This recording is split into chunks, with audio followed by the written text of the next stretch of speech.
turn your attention to Commissioner Clint Lane for a special presentation. Thank you everybody for coming. On the behalf of the entire team at Major League Table Tennis, we have a plaque of appreciation for the team here at Triangle Badminton and Table Tennis Club. You've been an excellent partner in pulling off our first event here in town. On the behalf of Major League Table Tennis, Jason, Jishan, Maria, thank you very much for your hospitality.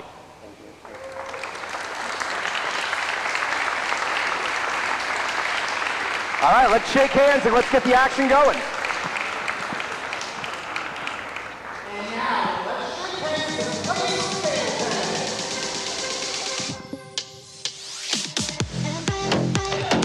Oh my goodness, behind the back shot, it works! That's it, we just want to win for our team.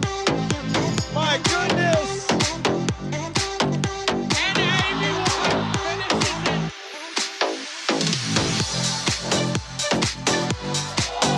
Yeah, we're just as good as the men, or better. It's a huge point for the Bay Area. Good chance that's the number one highlight of the week.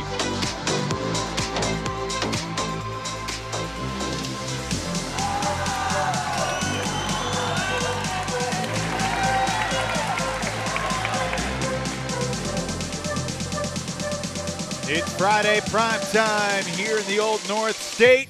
We got beautiful nature, we've got fantastic table tennis, and this is the season opener for these two teams, the Seattle Spinners and the hometown Carolina Gold Rush.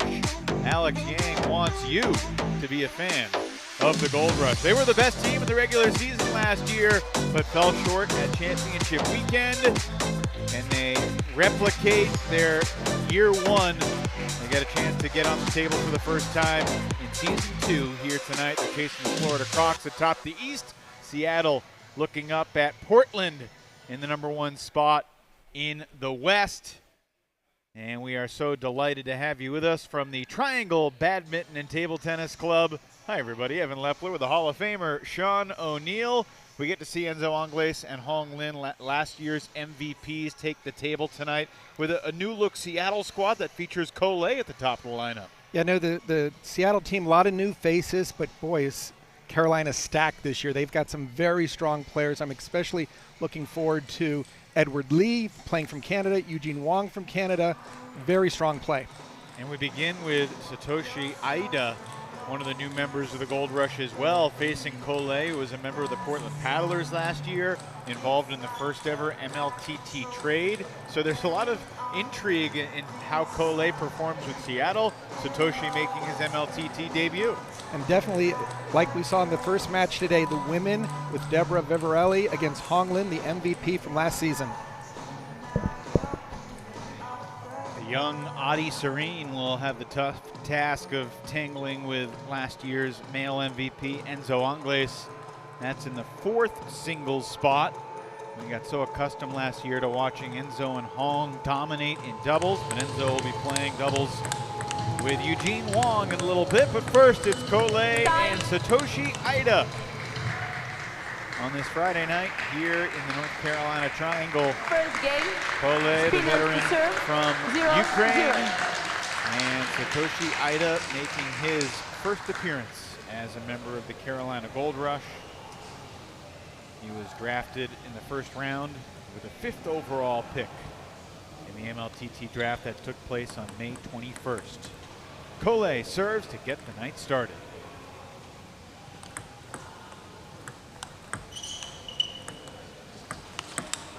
Aida comes out chopping and takes the first point on Cole's serve. Yeah, so Aida is a defensive player. He's going to mix it up. He has very strong offense as well. Little break to get the ball out of the background. 0-1.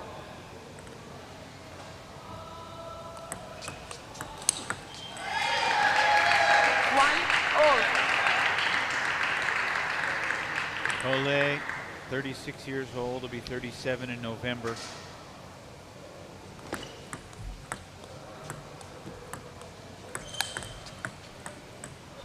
Cole was as good as it gets when he was available last year. He was available and healthy. He was dominant. In the West Division, this interdivisional matchup tied 2-2 through the opening 4 points.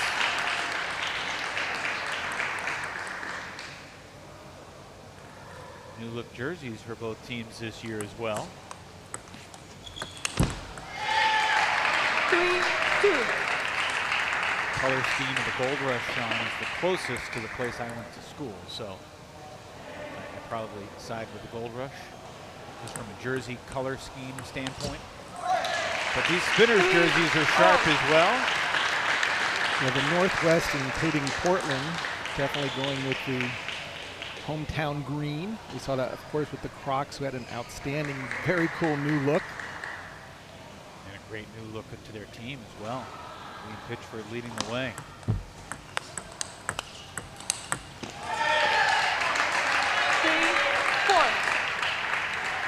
Cole obviously has played a season. He's been here before. What do you think's going through Satoshi's mind as he plays his first ever game against a player like Cole? Well, the big thing is, because we're in singles play right now, it's 3 games regardless.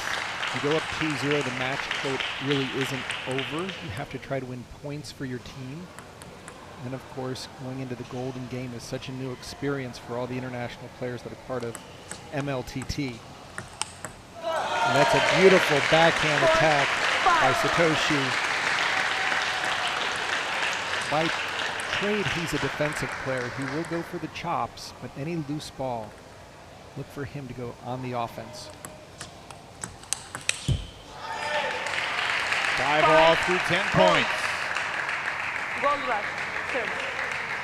That is a smaller guy, just 5'3", but clearly hanging in.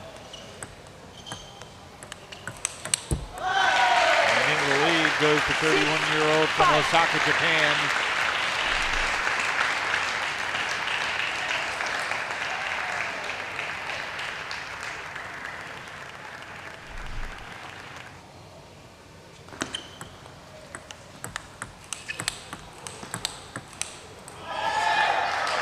Good blocking by Lei.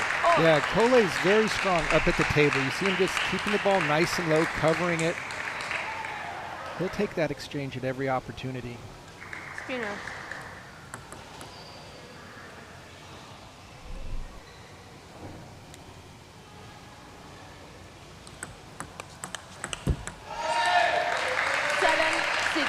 Two straight for Cole. He's back into the lead here in game 1. Not have very many close games in the Chicago-Texas route.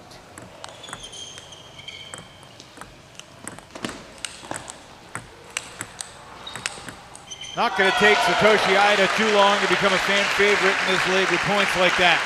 Just great control, moving the ball around. Just solid forehand. Definitely a play of the day nominee.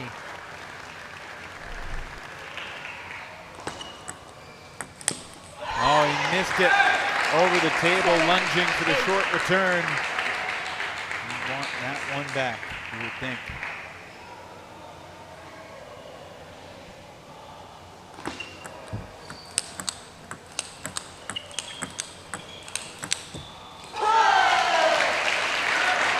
Tied again, 8 all.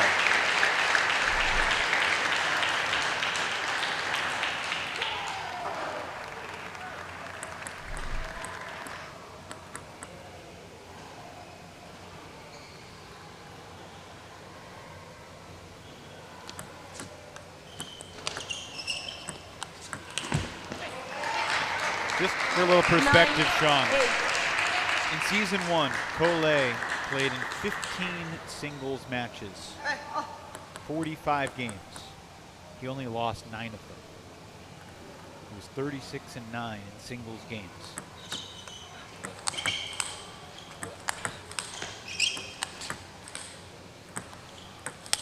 So that's the context for Satoshi Ida and how he's hanging toe-to-toe with Cole. Watch him return all of these big forehand attacks from the backcourt, keeps it in play, and then off the drop shot, a running backhand for the winner.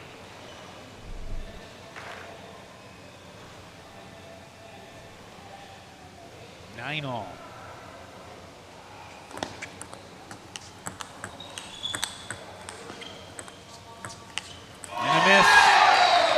Again, Collet playing it slow and safe, and it paid off. Ida trying to create a golden point with the serve.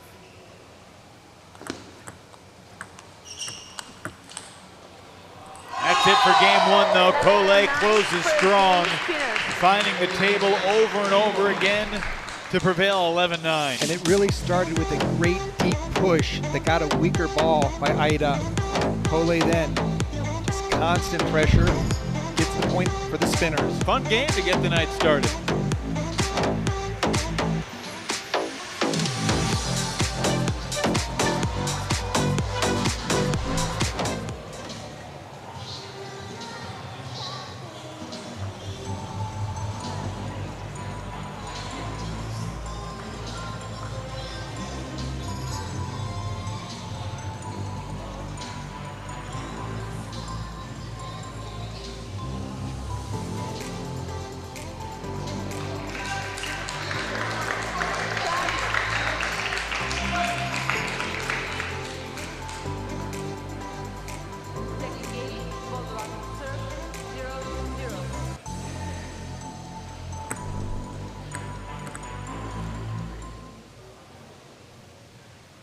Most competitive first game goes to Collet, the Seattle spinner.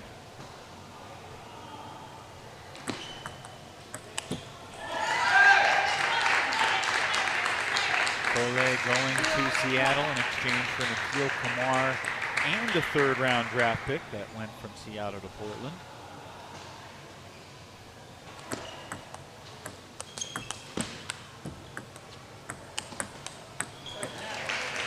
This Spinners team, Sean, obviously their coach Lula Sadovska drafted a really young squad last year.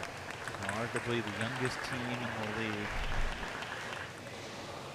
They got off to a good start. They were 6-3 through their first 9 matches. But then they hit the skids. They won only one time in their final 13 matches. The last 4 weekends of the season. And I think, Evan, a lot of that had to do with the run of Texas, the Blasters, and also Portland really figuring out their order and their sequence. They all finished quite strong. Where Seattle had that early lead into the third weekend. Oh, look at the forehand by Ida. Such a tough style to play against. He will chop off the table, but given the opportunity, he likes to backhand loop from the midcourt as well as playing a very strong forehand. And that's quick hands and feet by Collet. That ball touched the net, came back, and he quickly got around it. Put the ball away. Collet, born in Beijing, but represented Ukraine at the 2008 Summer Olympics in Beijing. 3-time Olympian. Ukrainian national champ 9 times. Also a U.S. Open men's singles champ twice. Also a U.S. Open men's doubles champ. Collet has won a lot in his career. And he clearly was the standard in the Western Conference last year. Again, staying within conference with that trade.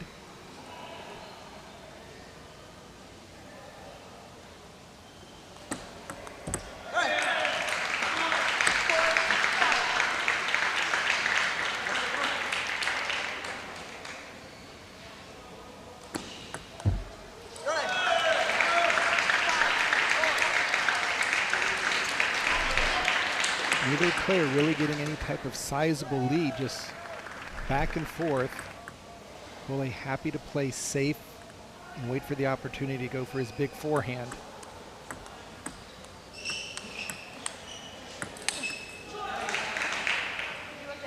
Rare miss of the forehand there. 6-5. And that ball actually that catch? caught the back edge. Both players notified the other that they felt it hit.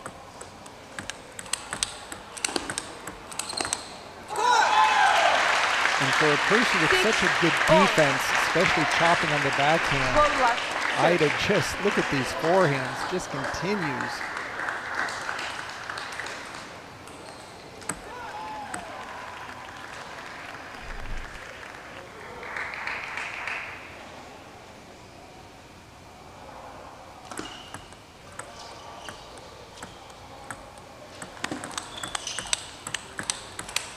What a rally. They slow played it, and then it sped up quick, didn't it? How fast Ida just got around his backhand, his final forehand. That ball had some serious pace on it as it crossed the net. Even in slow motion, this ball looks fast. 6-8. Big lead now for Ida. Going on the offense a lot more. Cole needs to get his first loop in these points as early as possible.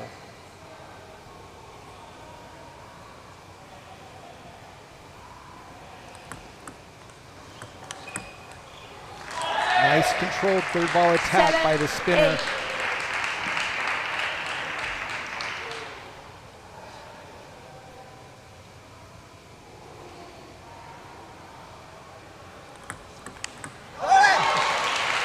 9-7.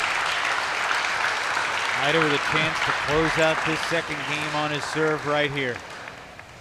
That was a tremendous forehand flip kill on the serve return.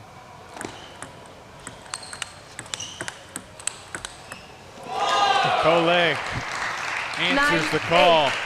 What great positional blocks here by Cole, finding the open court, using the pace of Ida against him.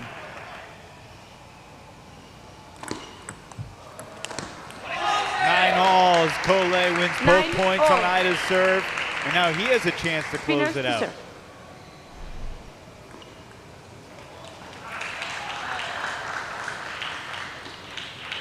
So experienced, so many big points that he's been a part of, and he's just so calm and composed on the table. And he's just not going to miss any easy shots at this stage of a match. That was an excellent deep return that put Ida in control of the point, but he just couldn't finish it. 3 straight for Cole to create game point.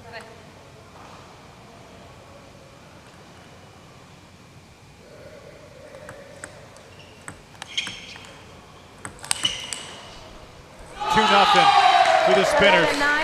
Second game. Great positional attacks by Cole into the body, no hesitation. Powers right through the ball. Satoshi unable to bring it down.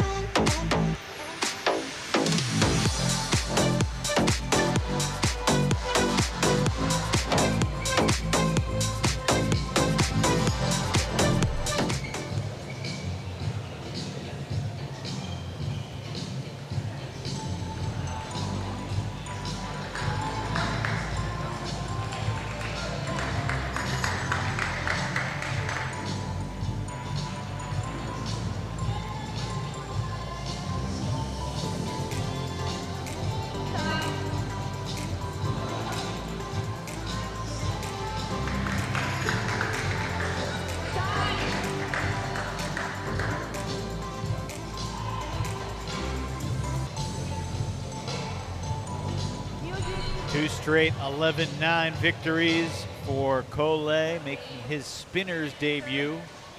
Member of the Portland Paddlers in MLTT Season 1, going against Satoshi Ida. He's played pretty darn well without much to show for it so far, Sean. Beautiful no-spin chop on that final ball that Cole lifted off the end of the table. If you were coaching Satoshi, would you tell him to lean more to his defense or his offense here in Game 3? I think go more on the offense, and don't be afraid to attack serves that come off the end of the table, especially to the middle and out to the forehand of Cole. His backhand is really solid. We saw him block a number of shots to the open court and just keep things under control. That's his experience. But for Satoshi, he's only going to chop. He's going to see a lot of that. 2-1. Cole can really pick and choose where he attacks the ball to. It feels like Cole is not the type of guy who's going to be frazzled by the chop. Exactly. He's looking for it. And look at the block. Do not go to the backhand of Cole. It's going to put it back not only on the table, but in a great location to follow up either for a .1 because it wasn't hit, or he'll bring the forehand on the final shot of the point. That's some heavy underspin there. 2-3.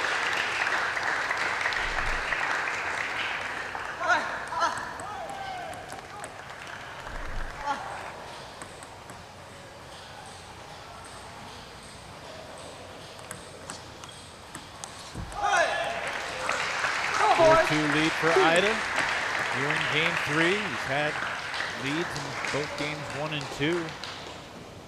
He's up 6-5 in game 1. Was up 9-7 in game 2. It's such an interesting style of play. Often you'll see choppers who will go for the chop both on the forehand and backhand without hesitation. Ida tends to back up and chop it. Usually up at the table, he'll go offense on both the forehand and backhand side. He mixes it up very well, taking spin off the ball. Plays change at 5. Last year's female MVP Hong Lin against Debbie Vivarelli, the Italian, making her MLTT debut. That's next. Oh, that was a deep return by Cole. 3-5. Didn't hit the edge, but bounced on the white line.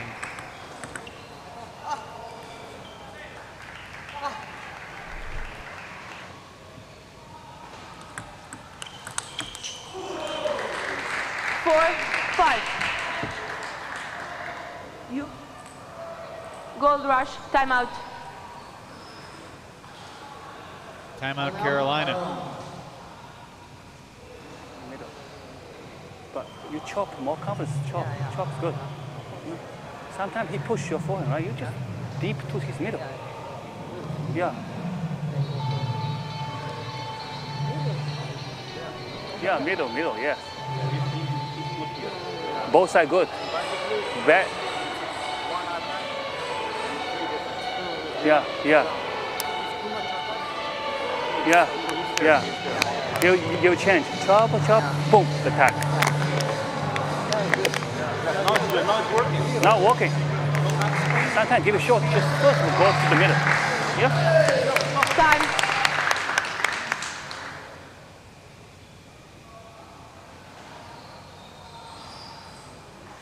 What are you getting the message from the Gold Rush bench?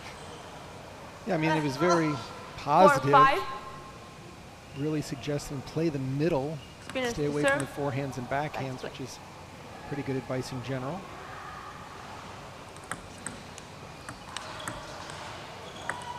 Oh, so much underspin that Cole actually pushed it off the end of the table.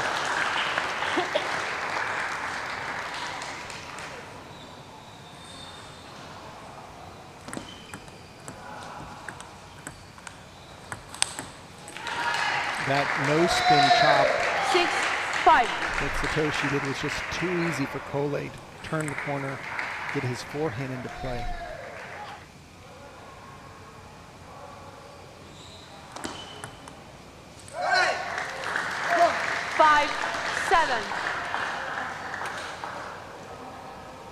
In the Chicago-Texas match earlier tonight, we saw players that went up 2-0, go 4-0 in game 3. Game 3s, I should say. We saw 4 sweeps out of the 5 matches.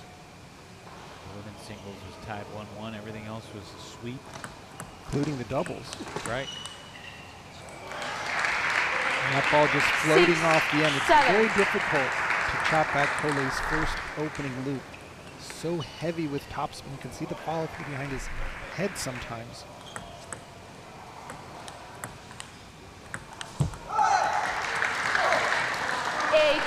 Ida with a couple of serves, leading 8-6.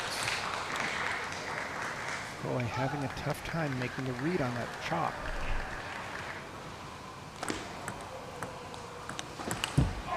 The returners have won a lot of points in this match, though. They really have, and that time Satoshi Ida just going for the quick backhand right off the bounce. And the last time out, teammates were saying, just stay with the chop. You don't need to go big, but it works right there. 7-9. Ida's reached 9 for the 3rd straight game. Can he get to the finish line?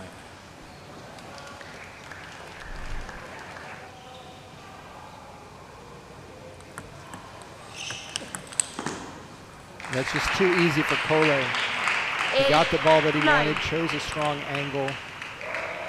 Within 1 now.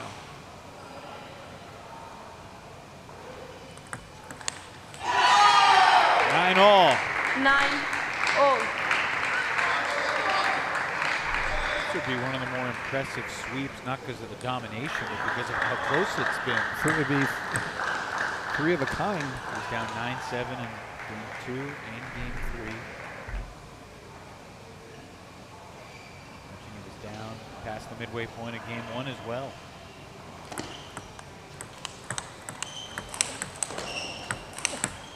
And yet Collet has a 10-9 lead and an opportunity to finish this sweep off right here. And this was set up again by a strong backhand block that allowed him to step around the backhand corner to deliver his forehand. Oh, and a miss hit by Ida. 11, he played so 9, well, and yet he's 3, got nothing to show for it. 0. Collet delivers 3 points to Seattle in his spinner's debut. Just getting the job done on the offensive side. Collet moving the ball around, making some very strong forehand and backhand play. Spinner's looking pretty good.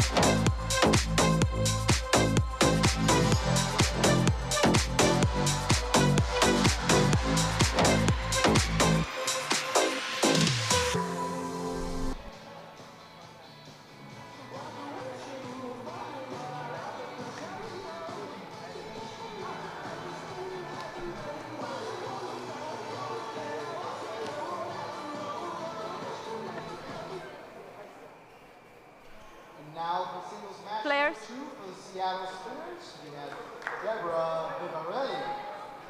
And for your Carolina Gold Rush, we give a loud cheer for hometown favorite, Hong Lin. And we're now joined by Collet. Welcome back to Major League Table Tennis. Collet, a different jersey for you this year. How does it feel being a part of the Seattle Spinners? Hi. Hello, everybody. What's it like being a part of the Spinners this year? Yeah. The second season, we have the league signed so many really strong players from Europe, from the world.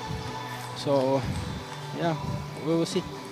It seemed like you were very comfortable when you had to play defense on your backhand side with the blocks.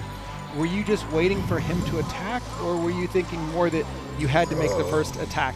I really no idea. Because when I look to his backhand, he can chop, he can also attack. So I try to drop short. Yeah. 3 really close games. You had to come back really in all 3. What was the key in those big points late in those games? I just try to keep the ball on table. Then, okay, because I don't know what he can do, so I try to put ball on table. Yeah. Well, it worked. It was a winning strategy. Well done, Collet. Thanks so much. We'll see you in a bit. Okay, thank you. First game to play. All 3 games. Collet over Gold Satoshi Rush Ida, to serve 11-9. 0-0. And now Debbie Vivarelli and Hong Lin. Vivarelli making her MLTT debut, and Hong Lin playing singles for just the 2nd time. 0-1. Hong Lin, of course, the reigning U.S. national champion. We credited Major League Table Tennis with saying that this league reinvigorated her love for the sport. And she had a great match and 1-0. win over Amy Wong Spinners. going into Paris. Very formidable performance there at the U.S. National Championships. 2-1. Sean, how familiar are you with Vivarelli's game from the international scene? She's Well, an Olympian as right, well. she played in Paris as well. Again, the first thing you'll notice is the funny shape of her paddle. Same like Machine. Playing for the Blasters, it's the Stiga Cyber shape. And now Jens with the paddlers Exactly. as well. So we've got 3 of these funny paddles in MLTT. Funny's in the eye of the beholder, Sean. But with Vivarelli, very strong top European player, a lot of power, very quick on her feet. I look for her to have a lot of success if they decide to, again, play the mixed gender match in the golden game. She could do it in singles as well. Just watch her. She'll be very offensive-minded. This will be a nice test against Hong Lin. 5 straight for Debbie Vivarelli. Sean, I don't know if you noticed, we were getting ready to interview Hong Lin, and Vivarelli and Lin were interviewing Collet, excuse me. Vivarelli and Lin came to the table, and Debbie took kind of an extra long look at Hong Lin's paddle. And that's because of the tips out surface on the forehand. The opposite side of the paddle, Hong Lin uses a smooth rubber, which allows her to backhand loop, as we saw her attempt there. But Vivarelli wanted to gauge what type of tips, what type of sponge. So those balls come so much faster, less spin.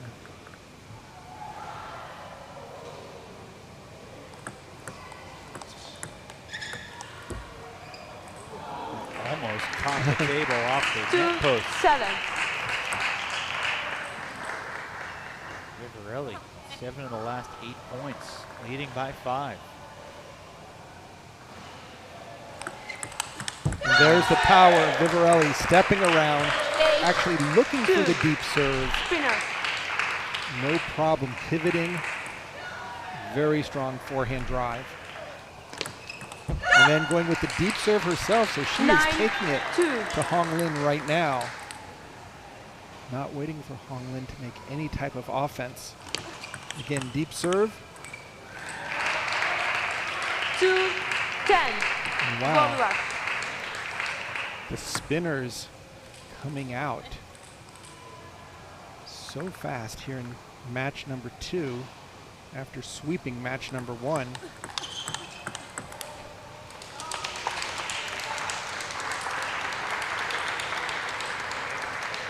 Hong Lin fights off one game. 3, very 10. long way to go.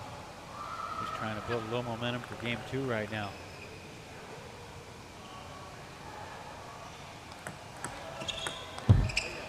Net ball 11-3 gives for Vivarelli 11-3 rout in game number 1. 4 straight for Seattle.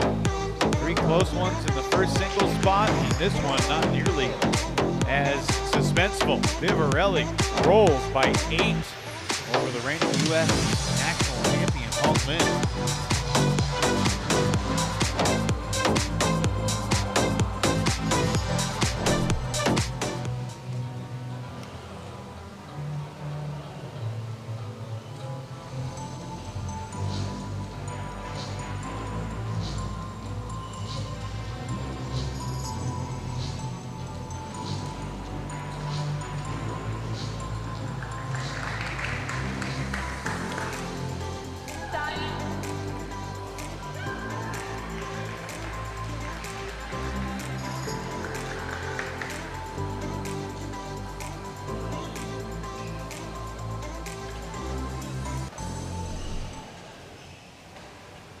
Second game, spinners to serve, 0-0. I'm guessing Debbie Vivarelli did not envision a stronger start than what has transpired. 11-3 in game 1. She serves to start game 2. She's got all the answers right now, Sean O'Neill. Just really having no issues with the pips out flat smashing Hong Lin. 1-all. Fist pump from Hong Lin. Hong playing in front of her husband, Jishan Liang, who plays for the Princeton Revolution. They reside not too far from Morrisville, North Carolina, where we currently are. They live in Cary, I believe, so Jishan is here.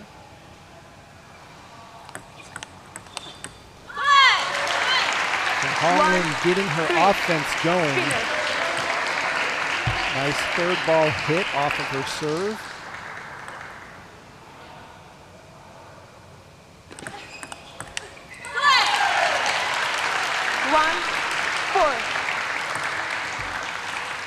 Vivarelli changing to a backhand serve. She wants to mix things up. Not comfortable how the forehand serve is working. Much stronger. 4-2. Nice deep Gold push. rush. Honglin, even though she plays pen holder on the backhand side, she will topspin with that reverse pen hold backhand.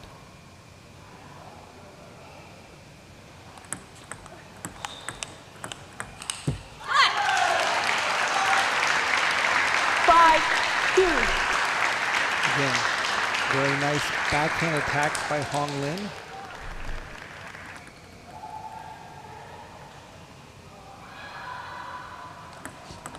Let 5-2.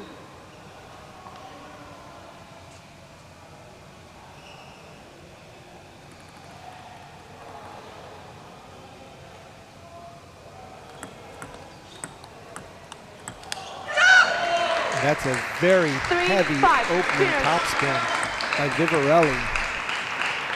It's very difficult for Honglin to smash. You can see that ball jumped off her racket and flew over the end of the table.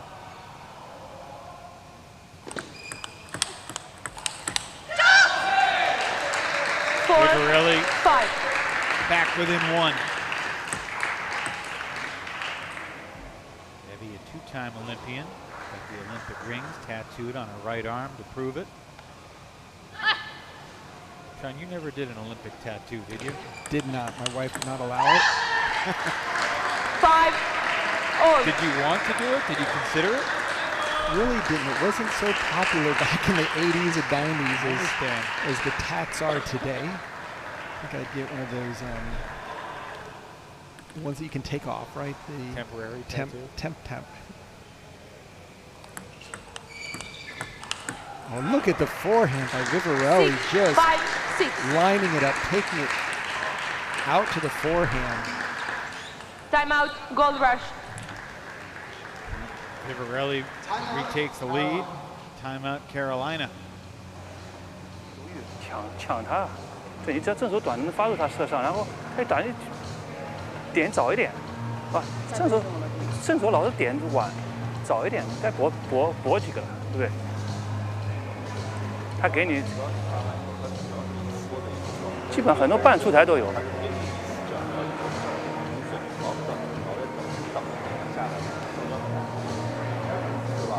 把你把这个，然后他最后直接碰出了中间的，因为你这拿的确实拿手交叉很顺，拿不住这样，好吧？加油加油！想挺好，好，不犹豫。加油！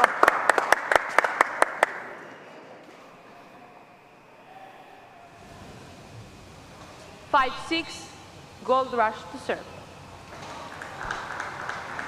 Game one went to Vivarelli, 11-3.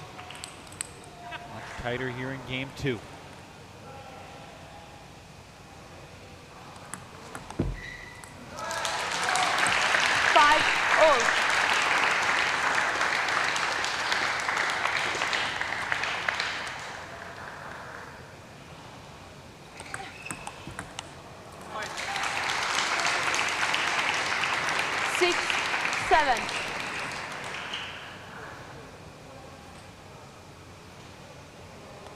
Let 6-7.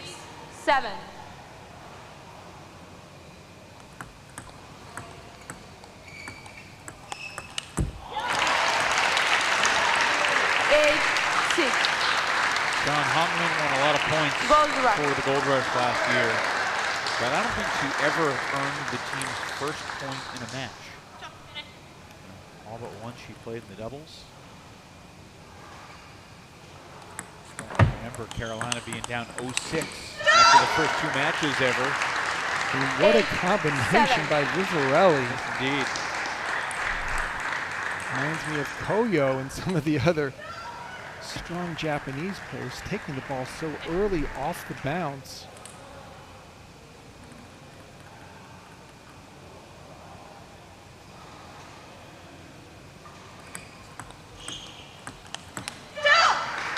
That's so aggressive. That is not an easy ball to lift or to loop, and Vivarelli is driving it out to the forehand. Nice drop shot, and just going right through the ball. 8-all.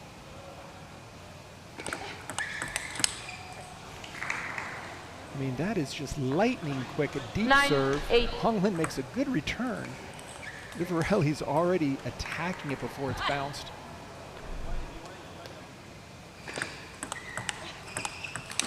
What a shot.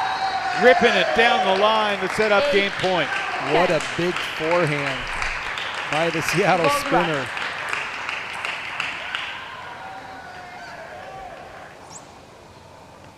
No hesitation.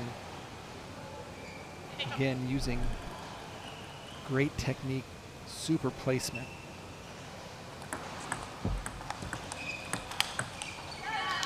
Well played by Hong Lin with it back against the wall here in game 2.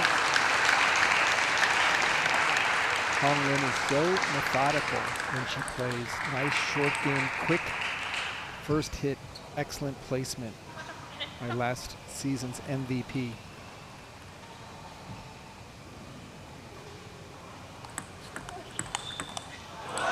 All. It's the first golden point of the night between the Spinners and the Gold Rush. 10-10. Spinners. After a lopsided first game, this second game has been a battle all the way through. Vivarelli serves. And Hong Lin takes game 2, coming from behind. Set up an intriguing rubber game ahead. Vivarelli goes 11-3 in the opener. She's got the serve on the golden point, but Hong Lin with a strong return. Great backhand topspin, a little bit higher than Vivarelli expected, unable to get on top of it. Point for the Gold Rush.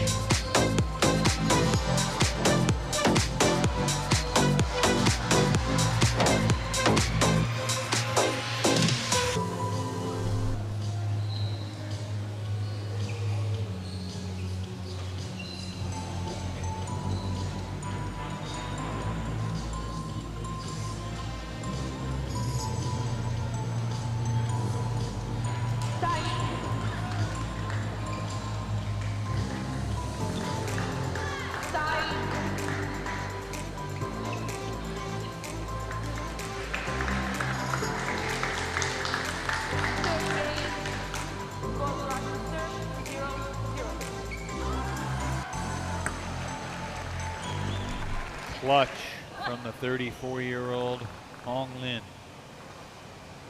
Game 3. 1-0.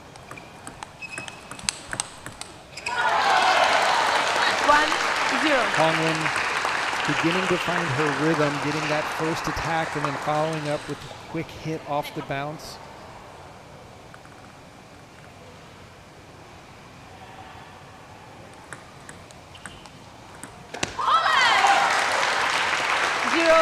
I immediately look over to Luda Sadovska, wondering if we might get an early timeout here, because Vivarelli had 3 game points to win the match.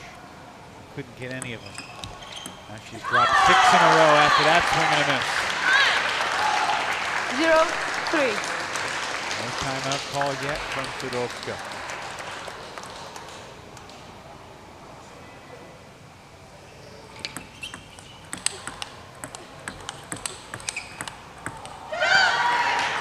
Vivarelli does a nice job there during the backhand exchange. She won the battle of the topspin as finally you see Hong Lin really get jammed up high, trying to get over it with that pen holder grip.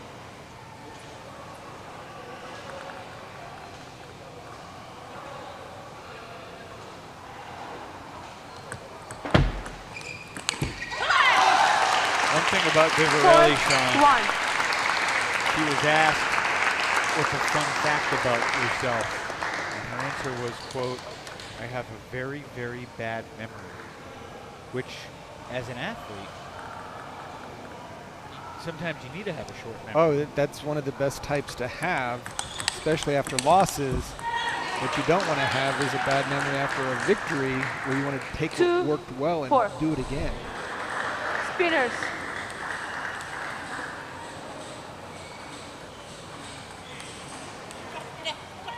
When both players opting for the backhand-to-backhand exchange, they'd like to get their forehands into play. And that was a great play by Vivarelli. to redirect the backhand down the line, out to the forehand side. Well placed. Vivarelli's been in the top 80 in the world. #1 ranked player in Italy. 4-all. Gold rush. Second Serve. Italian to play in Major League Table Tennis. Daniele Pinto had some strong weekends for the Chicago win last year.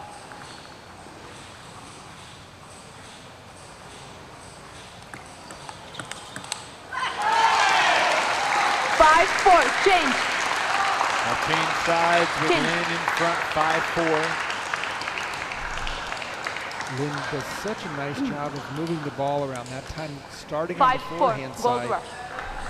Vivarelli likes to play out of her backhand corner, especially when she can step around and play her forehand in both directions.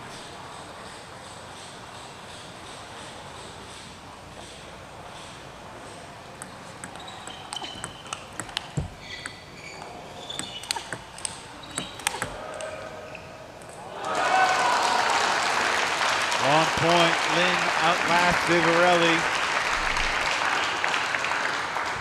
6-4. Timeout, spinners.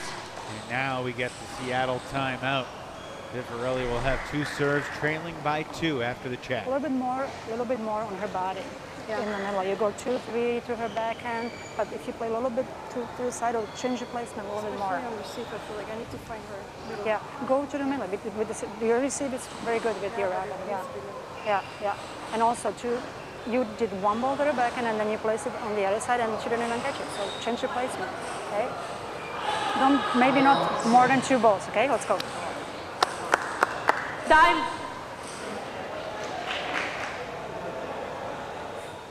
Time. Vivarelli, who took the timeout, came back to the table with about 15 seconds on the clock.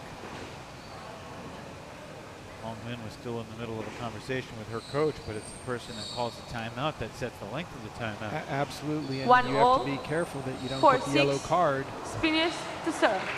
by being so much slower back to the table. Summoned back multiple times.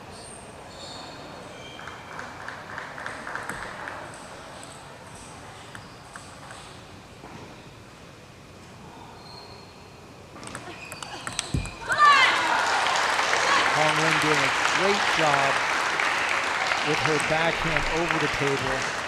Quick topspin serve. Again, the placement, Vivarelli was talking about it with the Seattle bench, playing to the middle. Came back and Hong Lin was the one who found the middle first. Hong Lin can close this out, Sean. It would be one of the guttier wins I can remember in Major League Table Tennis. Saving 3 game points in game 2 after getting walloped in game 1. And looks like she's going to win the match. In a spot where her team really needed it, down 4-0. Absolutely. 9-4. Potentially going down 6-0 with a 6-point differential to bring it back to only 2.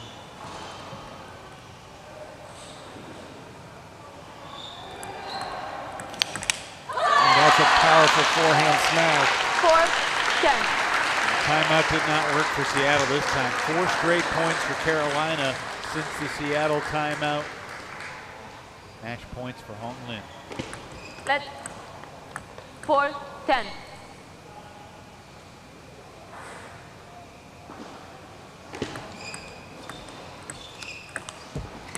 That's it. It's over. 11-4. Debbie Vivarelli got off to a scintillating start, but Hong Lin showing why she is the reigning MVP of all female Major League Table Tennis players. Impressive stuff from Hong Lin.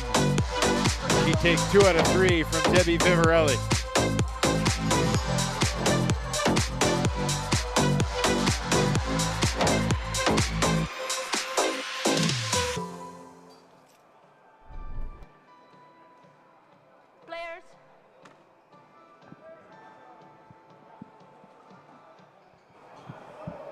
And now for the doubles match for the Seattle Spinners, we got Lubomir Pistage.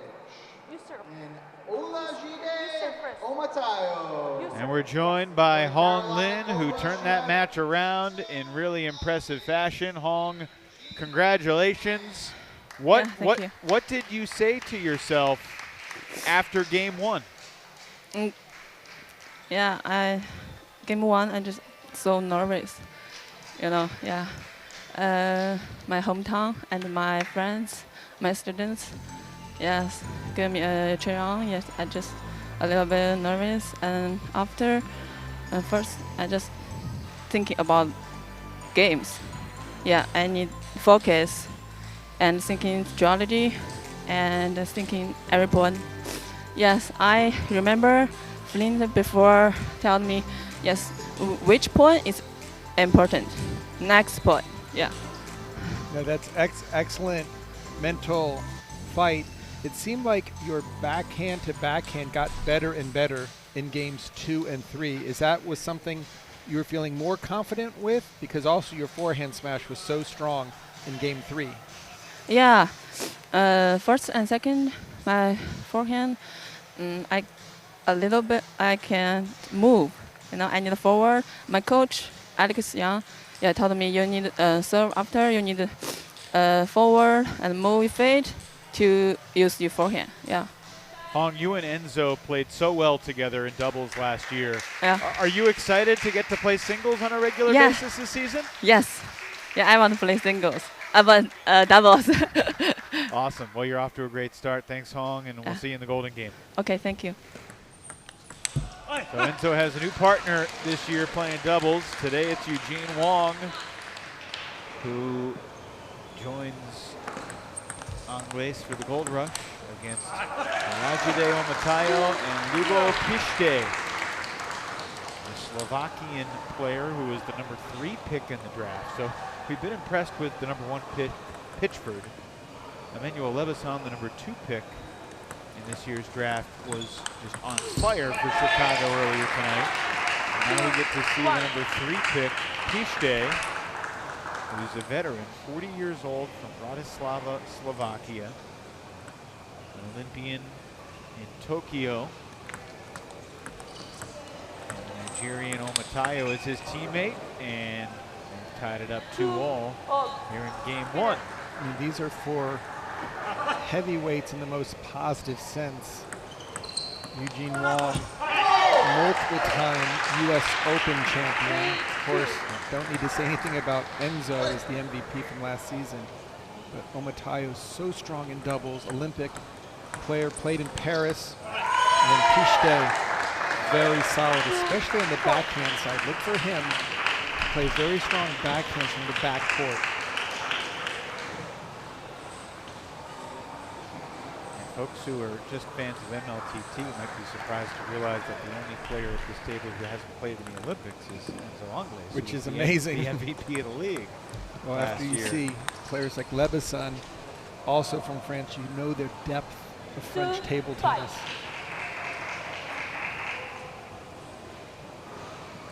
Eugene Wong has played multiple times for Canada in the Olympics.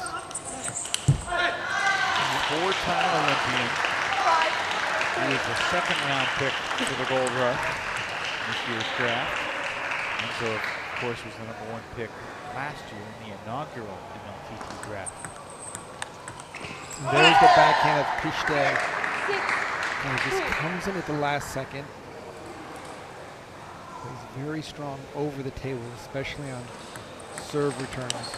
And there's a big forehand as well. 3-7. Gold Rush. He wound up for that forehand. Get the top spin.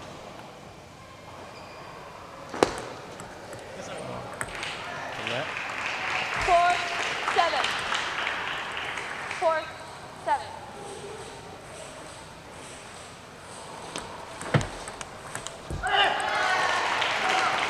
Omatayo was surprised at how fast that ball came back after Pichte's forehand flip. Kind of caught him off guard. Had a bit of a step away. 7-5. Sometimes you'll see players give signals on the serve return just to let their teammate know which direction they're going. Matayo off balance, hitting that forehand. We saw him do a lot of that in season 1, playing with Fabi Diaz. What a get by Angles, moving around the table, put Pichte in a tough spot, and we're tied 7-all. Talk about some quick feet by Angles.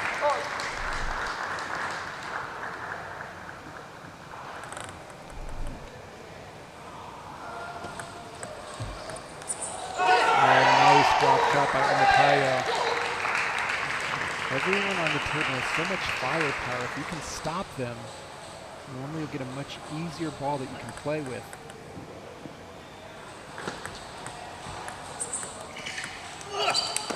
That's nice. Eugene Wong did a very nice opening loop. He thought he played it to the right spot, but look at the foot speed of Matayo. Just running it down, ripping it back cross court. Angles giving the signals. Off the net and the edge, and now it's 10-7. A little bit of everything these last few points for Seattle. Seattle looking very good here in their first match of the season. Angles and Wong fight off the first match, their first game point.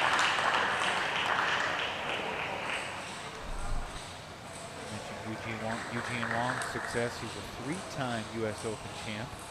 Also lost to Collet in the final 3 years ago.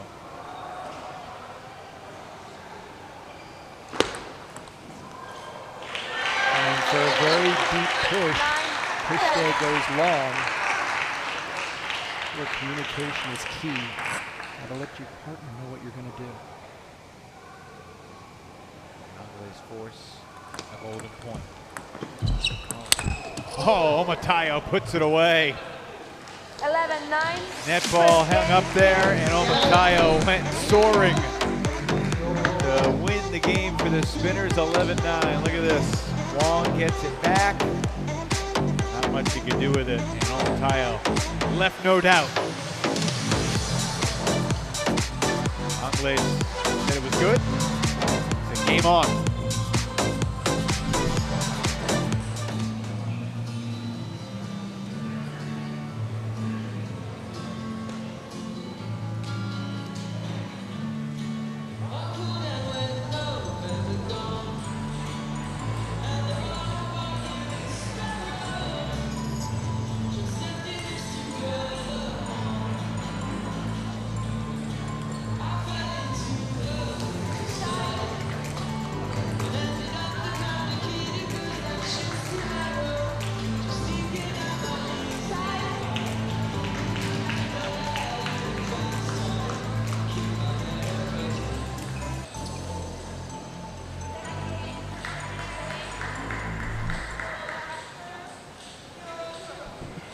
Matayo and Pichte looking pretty comfortable together. An 11-9 win in game 1 over Angles and Wong.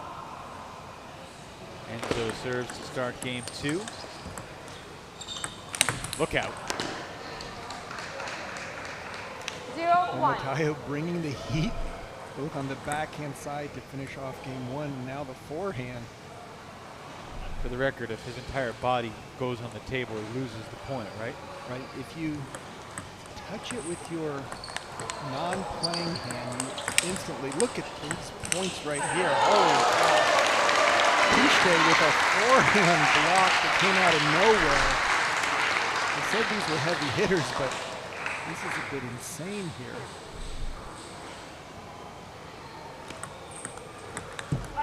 You go back to the rule about the table? Right, so if you lean onto the table and you're just touching it with your racket hand or the racket, that's fine. It's the non-playing hand that will cause you to lose the point. Or if you move the table, that's what the umpire is looking for. And look at the drop shot touch of Eugene Wong, number 99. He comes in for a big, and then just drops it an inch over the net. Little kiss.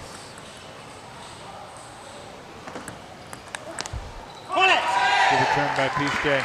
Pichte is so strong over the table. His height, he uses it to his benefit.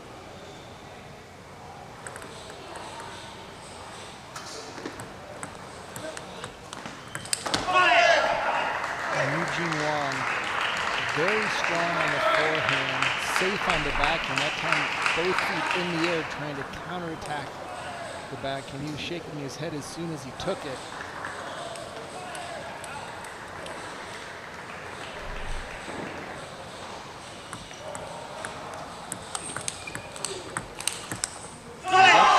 Just flying back and forth. Doesn't matter whether Omatayo's at the table or by the bench, or whether he's standing still or whether he's off balance. He's hitting some bombs here tonight. Just both sides of the table. We need to get the speed gun out right now. The server seems to be at a disadvantage. 3-5. First attack occurring directly after the serve very often. There's a touch shot, a little fake there. Omatayo is trying to do some damage, like he's trying to break balls. Right, I was going to say people welts. They need to check the ball to see if it's a square after that last smash. He's just having a field day.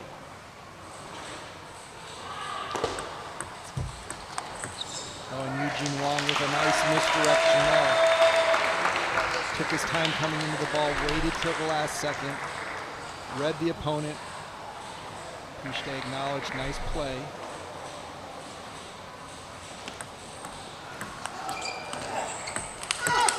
Oh! Can you believe that? That's an error wrong by Eugene Wong.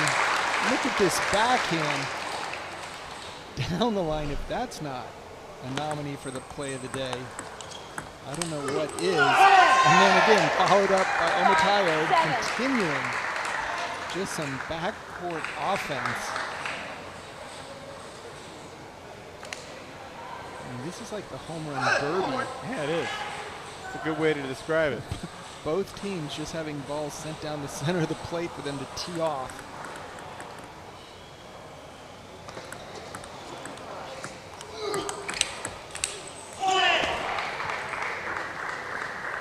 What just impresses me with Pichte's block, when he's blocking, he's adding pace to the ball. He's not just putting it on the table.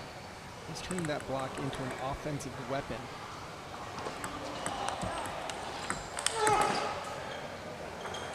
And it's the head fake with the forehand flip of Pichte, and then instantly, Omatayo knows he has the green light to go for the big shot.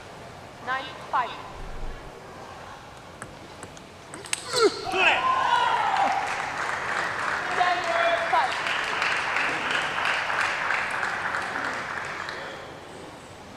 Game point. Pichte and Omatayo clinch the match with style. And now they try to reset mentally and go for the sweep. Seattle with a 6-2 lead over the home team here in the Triangle.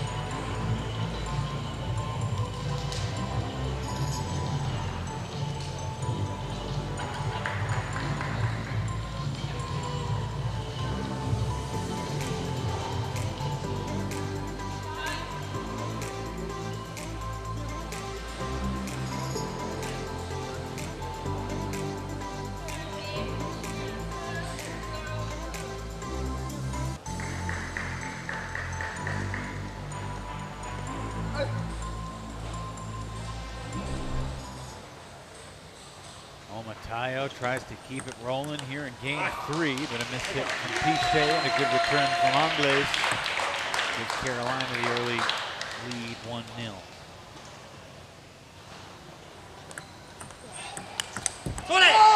We've seen Omatayo play well in doubles before in Major League Table Tennis, but the Olympian from Nigeria just looks a whole different level of confidence playing alongside Pichte here in year 2. And Evan, I think the difference is Pichte is setting him up to have balls that are so easy for him to attack. A whole different dimension from the mixed doubles we saw last year, where often he was scrambling just to keep the ball in play. Now you see these big forehands. Omotayo really driving through the ball. Such great footwork. No problem getting his forehand into play, knowing he's got a strong partner ready to back him up.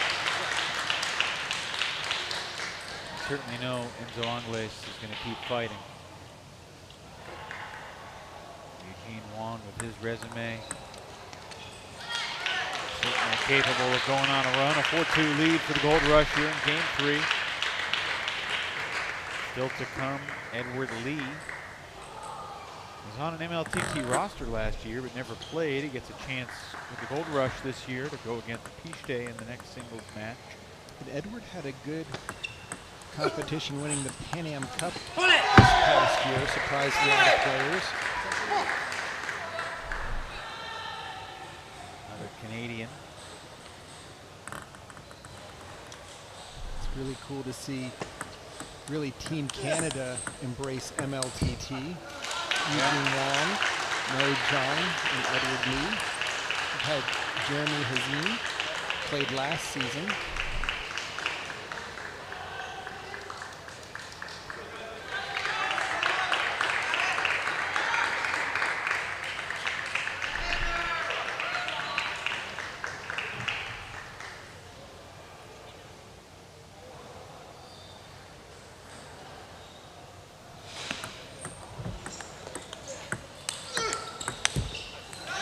That's the spinner's 1-2 combination where Omotayo goes for the big forehand and Pichte comes in with the backhand attack.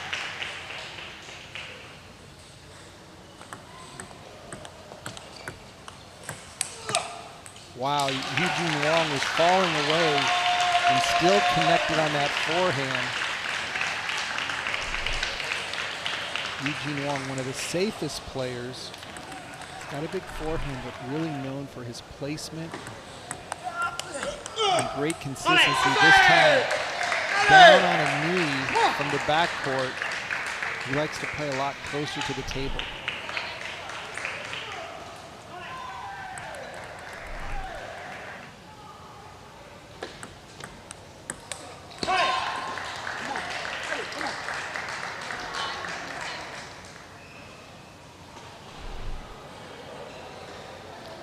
Enzo just having some difficulty with the timing.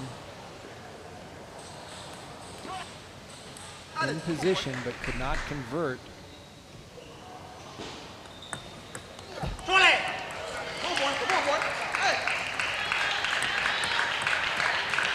Serve here for Pichte. Trying to get this third game level at 7s.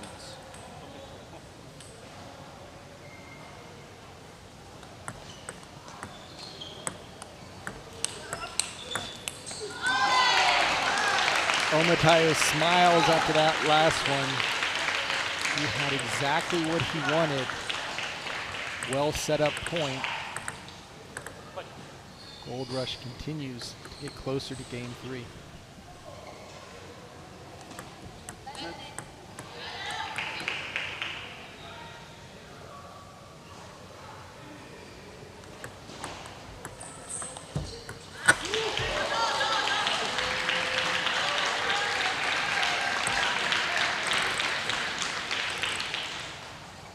Angles has never been swept, singles or doubles, in his MLTT journey. And it looks like that's going to be safe. That will continue here today.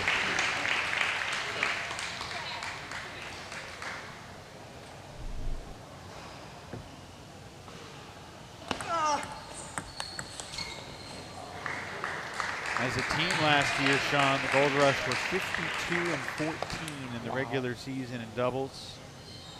Mostly Enzo and Hong.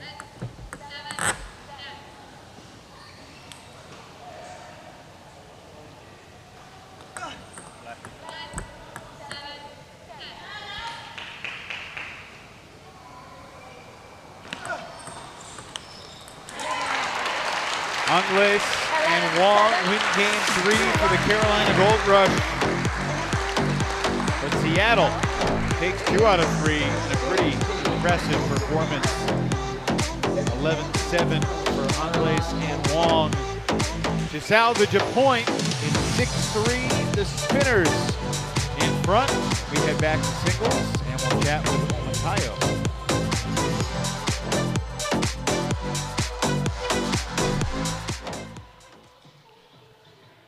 And we're now joined by Olajide Omotayo of the Seattle Spinners. Olajide, welcome back to MLTT. Good to see you again. You were really swinging hard and seemed to have everything going for you today, especially in the first couple of games. How did it feel to be back out there? It feels so great to be here, and I'm so happy playing alongside these players. They are all experienced players, so it's making the job easy for me. Now, we saw a number of big smiles on your face as you had the opportunity to take some really big swings. Have you been hitting it that hard anywhere else? I mean, it just seems like you brought the power today. Yes. We know that this doubles was very important for us because every point counts in MLTT, and I'm so lucky today to be in a good form and in good shape to bring up some points for my team. What's it been like working with Pishte, trying to find the chemistry, playing together for the first time officially here tonight? Actually, we practiced a little bit yesterday and today, and we all know that Pishte is very good when it comes to doubles and mixed doubles. So playing alongside Pishte for me was very smooth.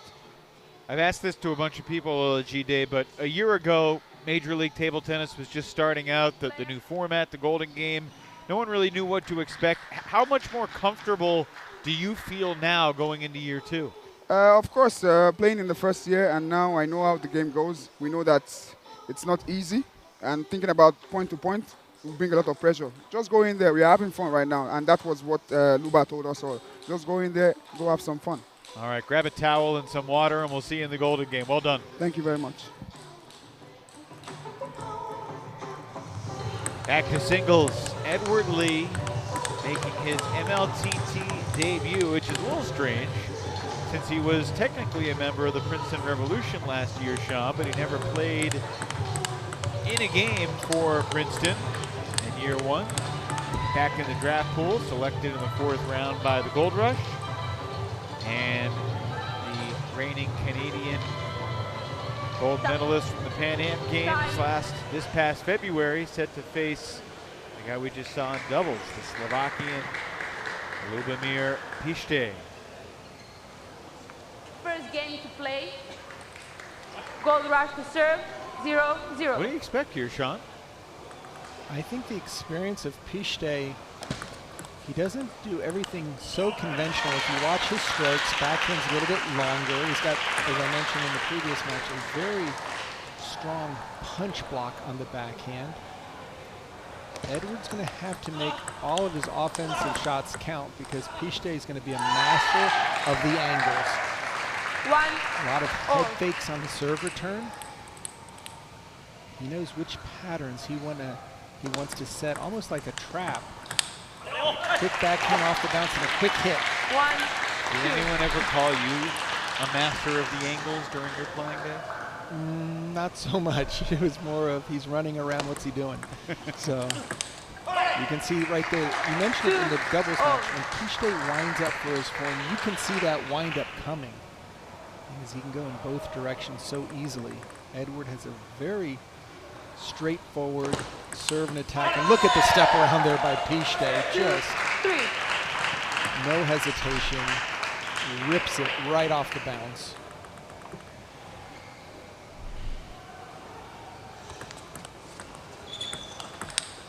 And again, just a quality backhand topspin. Low over the net. If it comes back, he's ready for the return.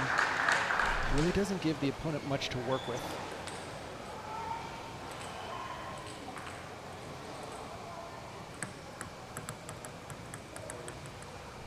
Wait, ball. 4-2. All maintenance to be taken care of. Now Pishte serves up by 2.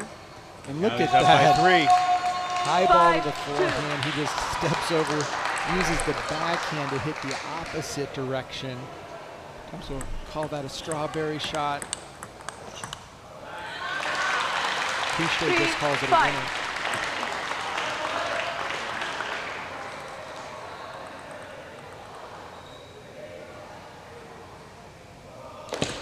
Let 3, 5.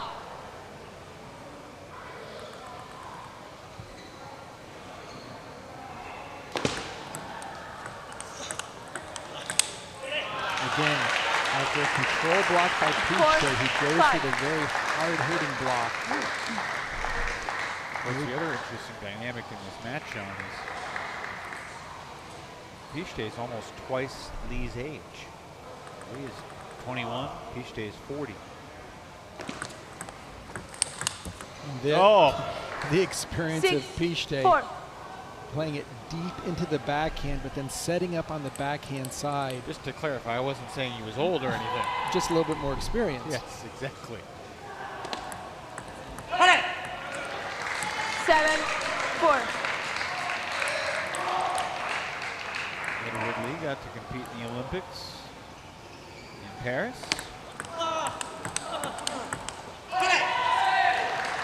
No, Evan, it must have been just a total treat for commish and founder Flint Lane to be over in Paris and to see how many MLTT players, not only from season 1, but coming into season 2. 11 players from MLTT were involved in the 2024 Olympics. 5, Obviously, 8. Lily, Amy, and Rachel with Team USA. Mentioned the 3 Canadians. We've seen them all tonight. Mo Jong, Edward Lee, and Eugene Wong. Debbie Vivarelli and Olajide Omatayo in the Olympics as well. 5. And you have Liam Pitchford, Daniel Gonzalez, and Andy Pereira. And there are a lot more who have played in other Olympics, just not Paris. Exactly. 10, Looks like half to 2/3 of the league has been involved in the Olympics at some point. It just keeps getting stronger each year.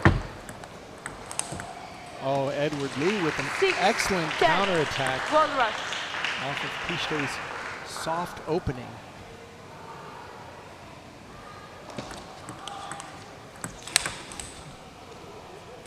That almost came back, and Pichte just revved up. Great smash to take game number 1. 11-6 with some power.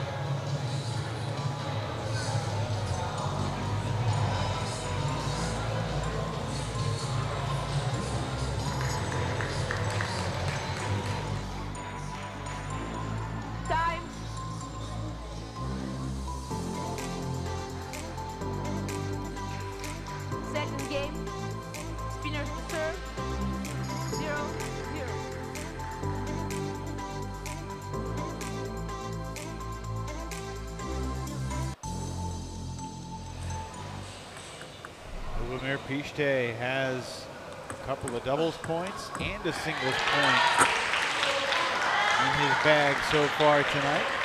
0, 1. 2 more points up for grabs here in this third singles match.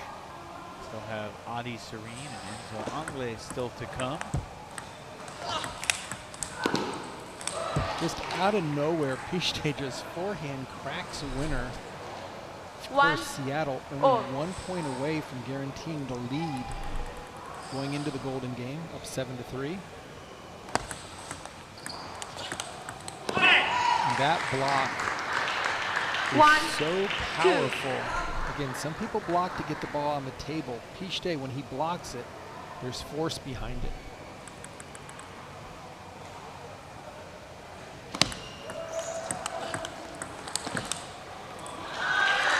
Good looking swings from Edward Lee there. Yeah, some strong legs on that last loop. That's where he needs to use his youth. Run some balls down, be aggressive, take the offensive way, because once Pichte makes that first backhand, he's so comfortable with the continuation attack. Just 1-2 combination.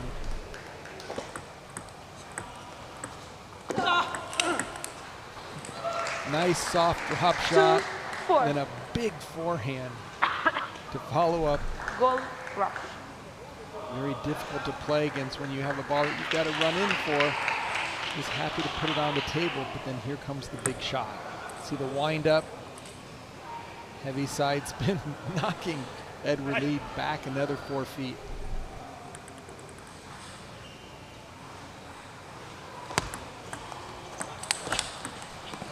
Great stuff from Pichte.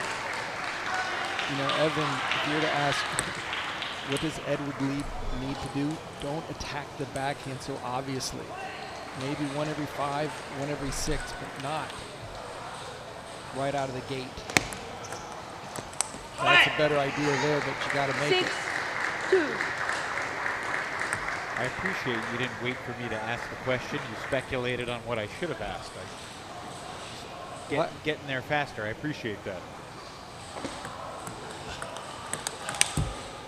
I saw the coach of the Gold Rush shake his head as Edward played 1 more ball to the backhand.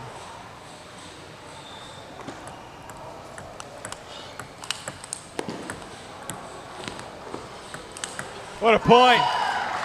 That's just not fair. 7-3. All that running, getting your steps in, rush. and then having to deal with these monstrous forehands. Look at it.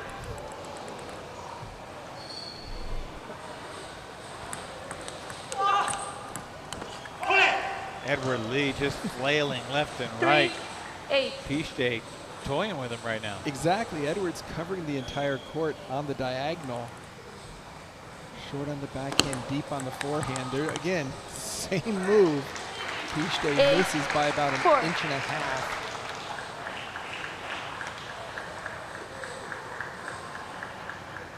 The day he was drafted, Lubomir Pichte was in Rio de Janeiro competing in a tournament.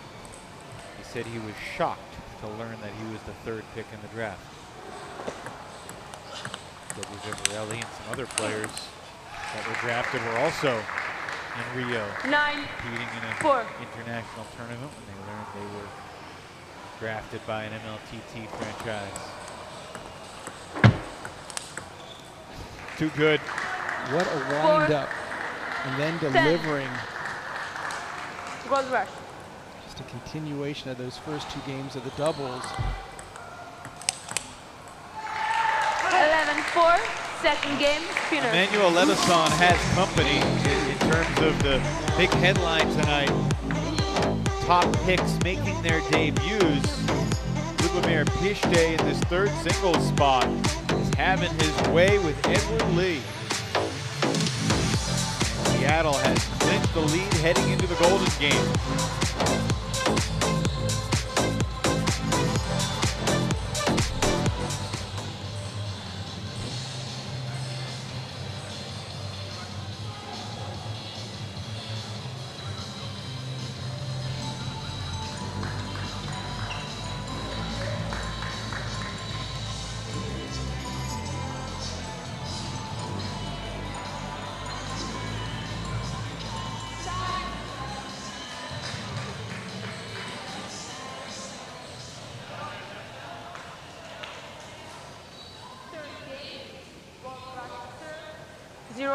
Zero. Over there.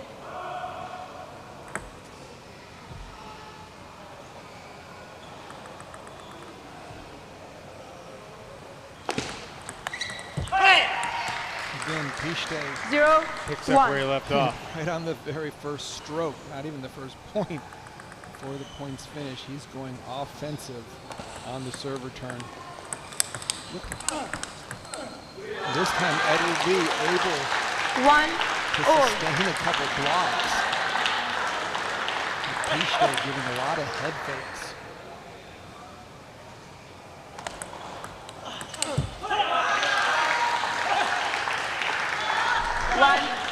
And you can see Pichte really wind up that forehand.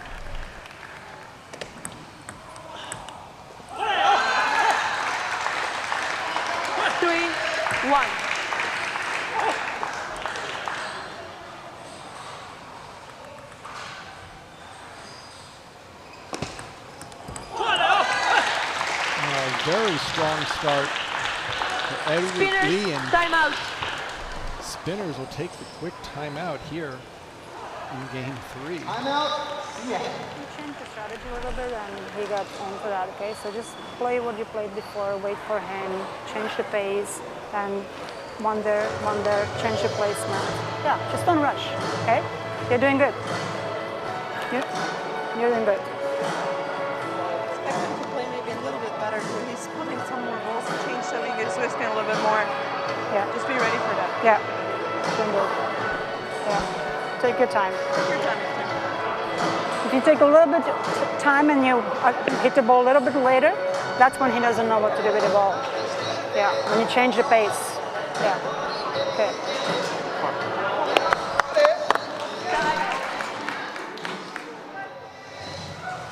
We saw the Swedish coach of the Portland Paddlers draft a Swede with his first pick. We've seen the Slovakian coach Luis Adolfska Gold rush draft serve. a Slovakian, Ljubomir Pište, with her first pick in the spring's draft.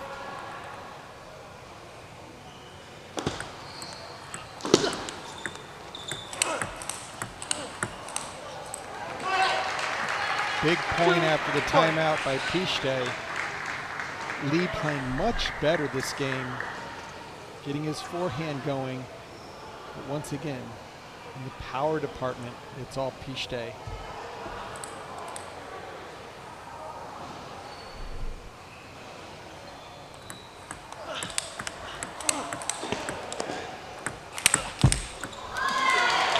Nicely done by Edward Lee. 5-2. Control of the point. Yeah, and just stayed with it. Went for the big forehand smash. That final hook almost came back.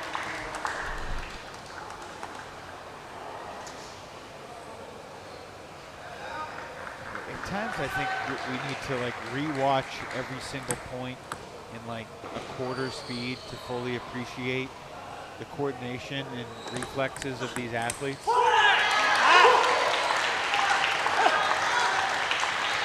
6-2.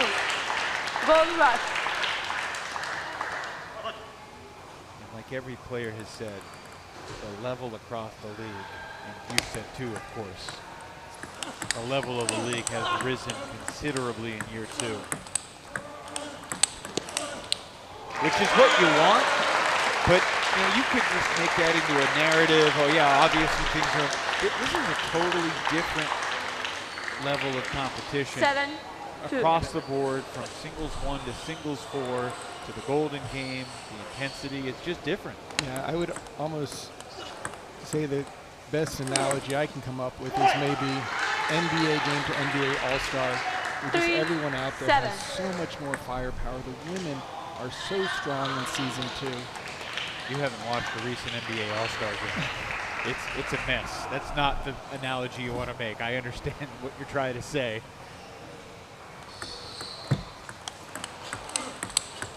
Maybe WNBA. Their All-Star game with the U.S. national team facing the W All-Stars was a different type of riveting. See if Edward Lee can get to the finish line here in game 3. We've seen players, especially new players, struggle to seize game 3 after winning the first 2 games. 9-3. Such an Gold interesting game concept where you play 3 games regardless if one player goes up 2-0. Everyone knows how important 1 game, 1 point for their team can be. 10-3. Enzo's coming up next. If he sweeps, this could be 8-7 pretty quick. When those side spin back and forth, I'm going to bet on Pište every time. It's part of his game. He loves to mix it up. Edward Lee 11-4. gets the point. His first point, MLTT, to salvage the 3rd game. And convincing fashion, he wins at 11-4. Pište still takes 2 out of 3 in the match. It's an 8-4 lead for the Seattle Spinners. Adi Serene and Enzo Angles. The final singles match of the night coming up.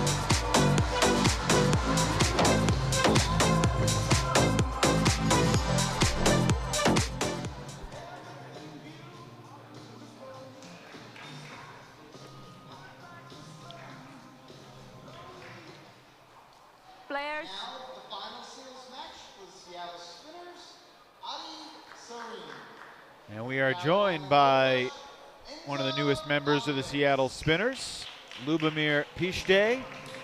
Lubomir, congratulations on the win. Welcome to Major League Table Tennis. You just played 2 intense matches in a row, doubles and singles. What was this experience like for you? Yeah, it was quite difficult to play 2 matches in a row, but I think we managed good in doubles, and also now in singles I started very good. I was dominating, but in the last set I made some easy mistakes in the beginning, and then it was better. Lubomir, as a seasoned top European player, what does MLTT do for the international scene? Everyone has spoken about table tennis in the US. Now you're part of it. What do you think, what impact will it have? Yeah, it's a very interesting system, and you have to play really each game. It's very important. So also this year, very many players new come, so who is very good, and will be very tough to win each match. What was it like finding the chemistry with Olajide, playing doubles together for the first time? Yeah, we tried this morning few doubles, and Coach Luba decided us to play. And in the end was a very good decision from her, because we beat a very good pair, so it was very good. And last thing, how are you feeling on the verge of your first golden game? Let's see. We will lead in the beginning, so I hope we can confirm that lead. All right, Lubomir, well done. Look forward to seeing you in the golden game. Thanks so much. Thank you very much. We've already got somebody running around the gym. Well, that's Adi Serene, of course. The 16-year-old Australian wonderkind going up against last year's, no doubt, unquestioned, most valuable player, Enzo Angles of the Carolina Gold Rush. 1 second. Yeah. Players are pointing out there's a little bit of perspiration on the table instead of adding to it. What does Adi need to do here against the MVP, Sean? What kind of chance do you give him? Feels like he's an underdog. He is, however, he's had some very good matches against some very strong players, especially in Westchester and other locations I believe MLTT will be going to in New York. 1. He has to get out to Angles' forehand. Not allow Enzo to start from the backhand side. He has to attack. He's not going to win by playing defense. 1. Giving Enzo a chance to make the first attack. And he has to reduce the errors. He can't be missing shots when the ball is on his racket.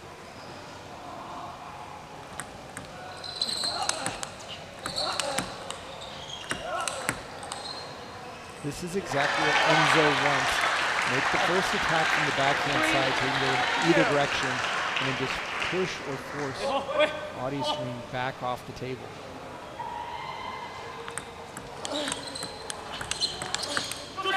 Much better play up at the table, down the line. I'm a little confused as to why you said Serene should try to go at Enzo's forehand. It's the placement, because Enzo will play his forehand from either the forehand side or the backhand. From the forehand side, his next ball will be a backhand.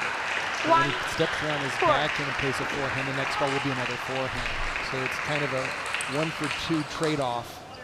But if you start wide to the forehand, you can get to the backhand side. I'm glad you explained it, because that's next level planning for your shot 2-3 shots down the line. Exactly. It's not enough to put the ball on the table. You have to put it on the table in a good location so that you have something that you're setting up.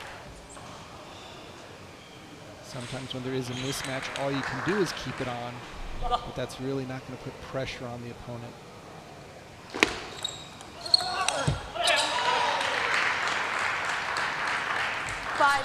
The one thing you cannot do against players of this caliber here in Season 2 is just return the ball on the table. Everyone can finish the ball with ease, both directions.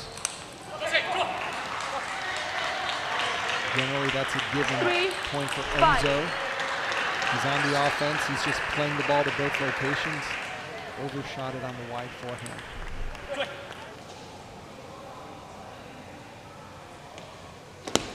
Let's 3, 5.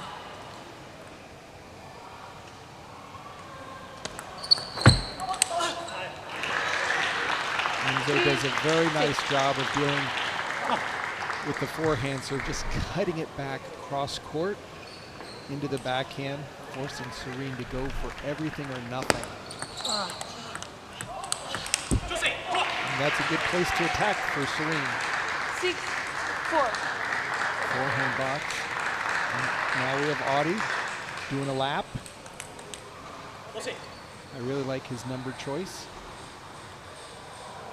Felt somebody was going to have to go for the 0, and look at Enzo from the backhand corner. I'm amazed that ball got over the net because it was so low. Oh, he just like, but that's the leg power, putting so much topspin, making it break down.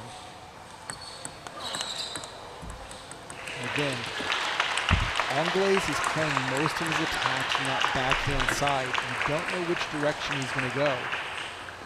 Play the backhand down the line, he can step around. Enzo turned 29 years old in May. 4, 8. He's from France, but he's played table tennis all around the world. He says he's played in more than 40 different countries.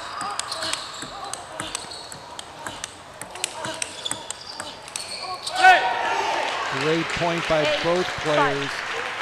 Serene on his bike, giving himself an extra momentum boost.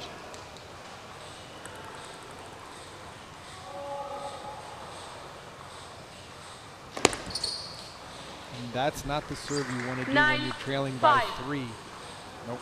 In the first game, and we've seen that. The pressure of MLTT.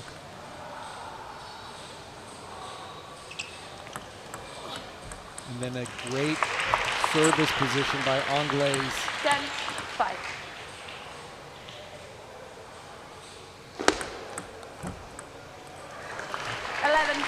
First game.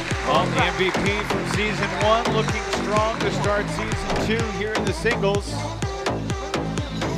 He's got visions of a sweep to bring the Gold Rush back within 1. 11-5 for Enzo Anglaise to start his first singles match in season 2.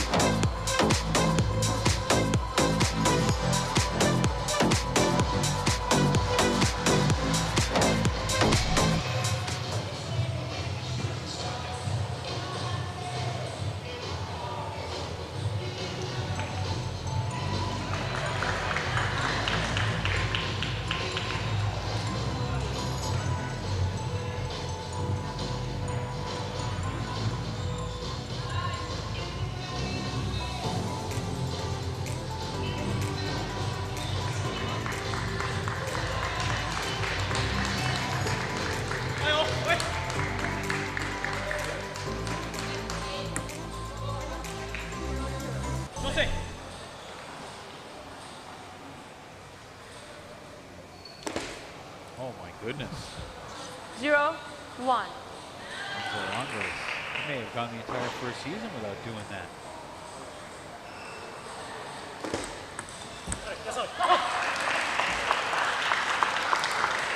Take a look again, Sean, at what happened on that first serve of the second game. It looked like his paddle might have caught a little bit of the shirt on that little, that hitch that he does beforehand.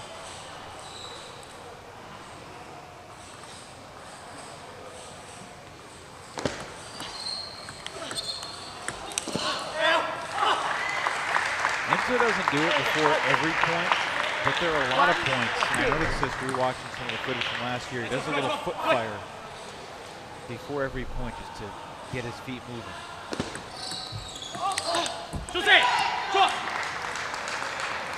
Would you ever do that as a player, kind of to remind yourself to move your feet? Not so much, but mentally, I would always remind myself, sometimes even verbally, to where my opponent might hear it. I'd be like, feet, feet, keep the feet moving. An easy thing to forget when you get tired. It really is, and you don't want to reach for the ball 2. You want to get into position. Legs are so important.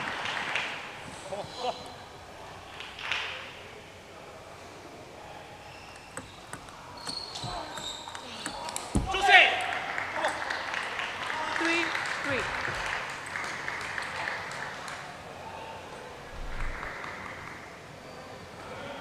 Audie doing a much better job of just any ball that comes off the table, spinning it up, but keeping it low.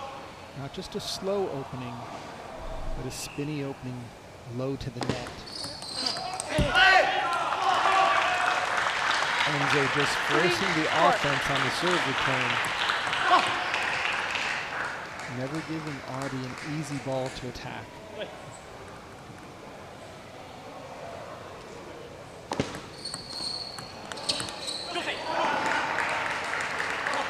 Four all here in game 2. Audie Serene made his MLTT debut last year when he was just 15. Of course, at that time, he was coming off really a historic win. He was the Australian men's singles champion, the youngest ever to do that. And he won gold at the Oceania Table Tennis Championships in both singles and mixed doubles. Those results helped his ranking skyrocket.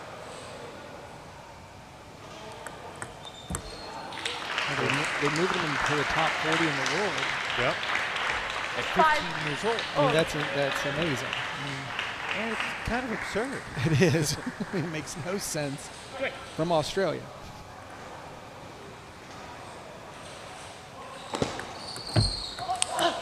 Look at the backhand. Yeah, he's got some weapons. I just love it when he's doing his circles. 6, 5. Makes sense that he's on the spinners.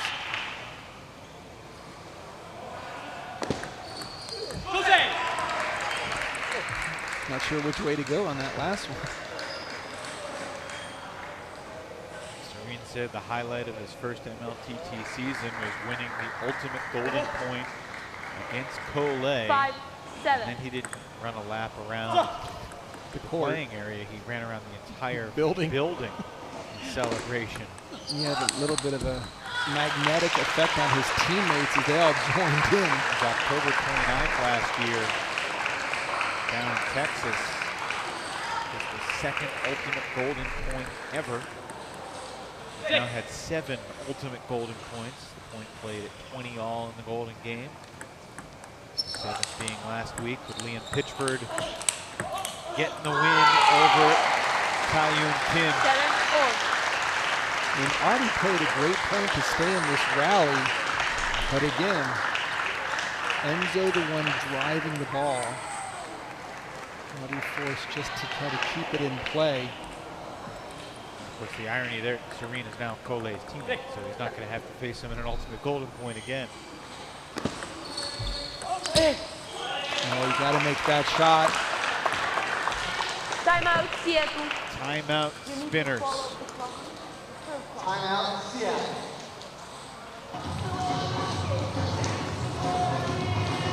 You better get him forward wide. Yeah, that actually banana. That's it. Yeah, banana. Yeah. If you push back, he's go.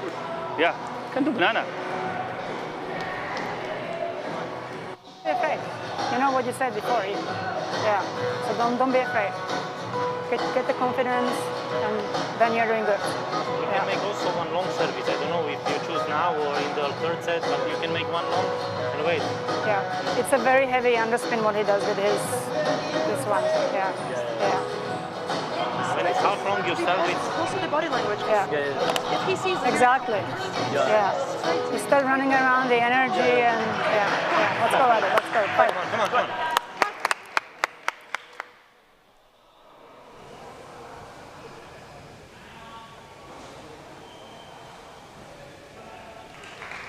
Seven, 8. Spinners to serve. Huge point here for Serene on his serve out of the timeout.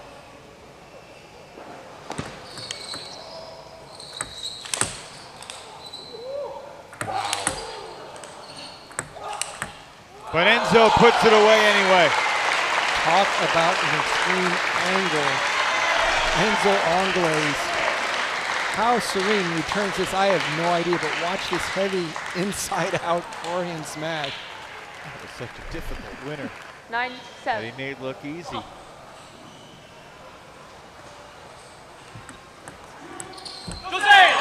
Good short return by Adi. Brings the point on Enzo's serve. 9-8. What's going to happen here? 9 serving 8.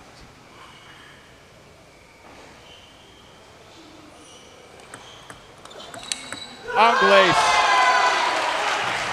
So key on the big points. Again, stepping around his backhand corner from inside out, loop to the open court. Nothing tentative about that shot at all. Game points for Angles. Let's 8-10.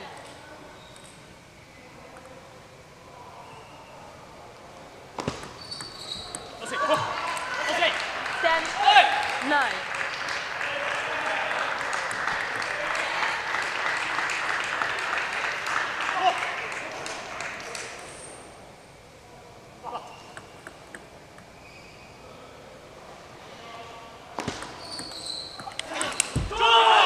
We've got ourselves a golden point here in game 2, Sean. And we got Adi circling the troops.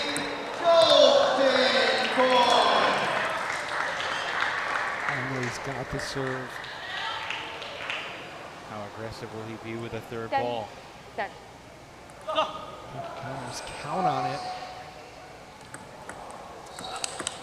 And he does it again. A game that started with a service error and the ball didn't find the paddle. Came down to 10-all. Enzo did not miss on the golden point.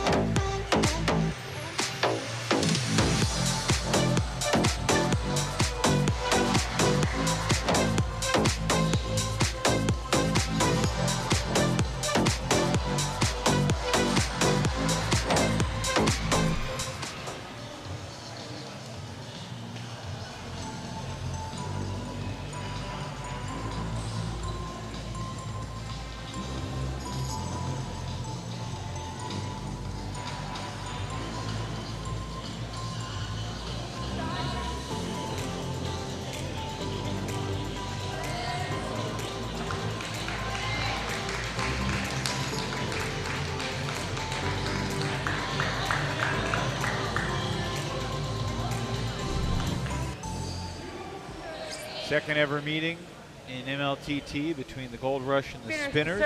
0-0. First came this past December, the interdivisional weekend in Rock Hill. Carolina prevailed 16-5. Both Enzo Angles and Roman Lawrence swept their singles matches that day. There was another piece of random trivia in that match, Sean. It was the match, as you might remember, where Bastian DuPont won the opening game against Andre Lapchik 11-0, and then Lapchik came back and won the next 2 games after losing 11-0 in game 1. In a little dose of who would have ever predicted that. 2-1. Definitely enjoyed Mr. Lapchik's matches in season 1. Never knew what to expect.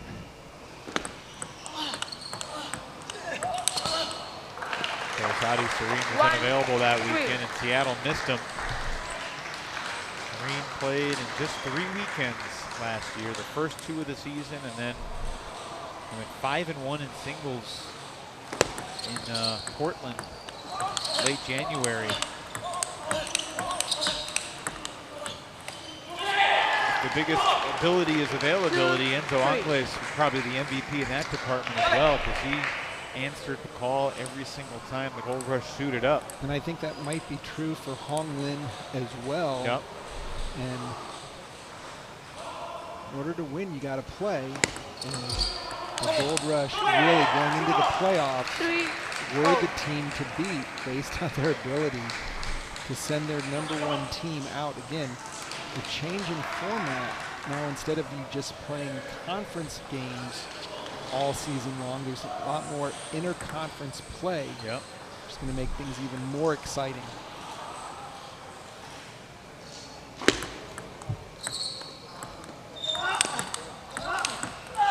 How much power. Angles stepping around the backhand, but going in both directions with the forehand.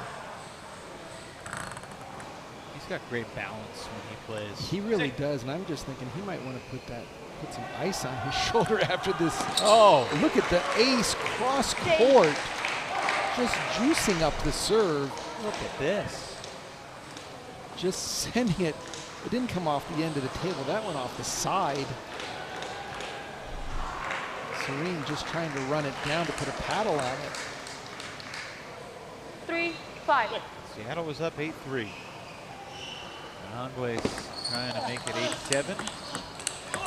Have it be just a 1-point game heading into the Golden game. And Angles getting the job done from the backcourt. He's standing there just continuing to fight to get that loop into play. Serene likes to play from the mid-court distance, about 6 to 8 feet back. Angles generally likes to play close to the table, especially when he steps around his backhand.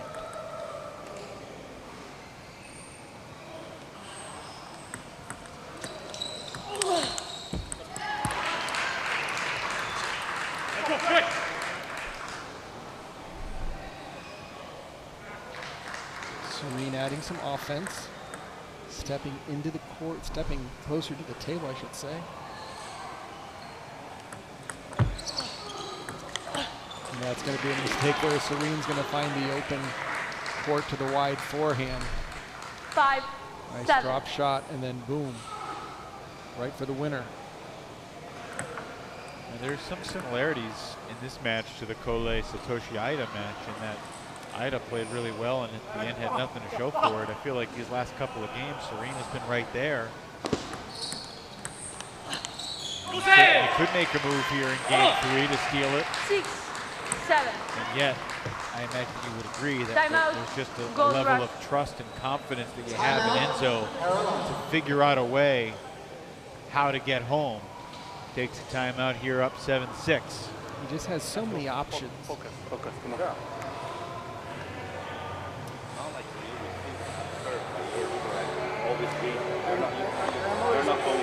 Yeah. Yeah, you're always back. You're not going for the ball. You always wait for the ball. Like before 7-3 was already to the ball down, and after 7-3 was better and better, and now it's again better. I know. It's okay. It's okay. Still Go. 1 point. It's okay. You don't have to pull like super hard, but more aggressive. More, yeah. Yeah, that's it. You don't have to pull like super Let's go. Let's go. I mean, pull like this. Carolina Gold Rush in their first season of Major League Table Tennis. Played 22 matches.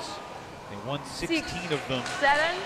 They won almost 63% of the possible points that were available.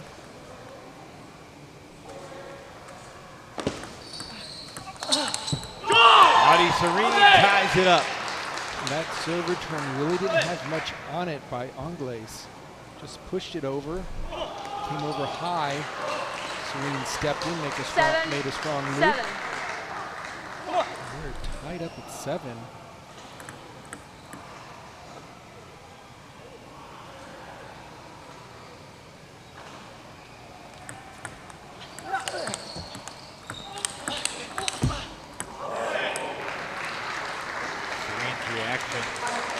Shouted, I can't believe I missed that. And Angles just continues to bring the ball back. No matter whether he's on offense or on defense, up at the table or off the table.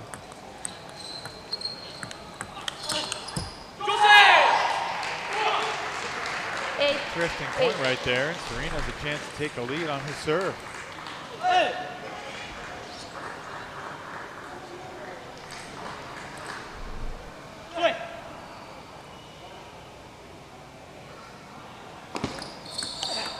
Oh my goodness. Talk about going for it. 8-9. Enzo over the table, finding the cross court out to the forehand side. Oh, spin on Serene's serve. That's such a tough shot.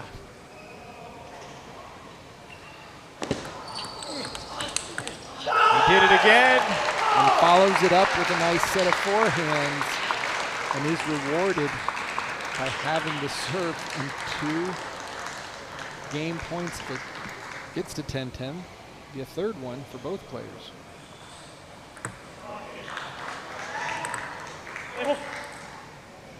Angles 1 point away from completing the sweep. Missed it. That ball was just a little short and low. Angles didn't really step into it, but reached for it.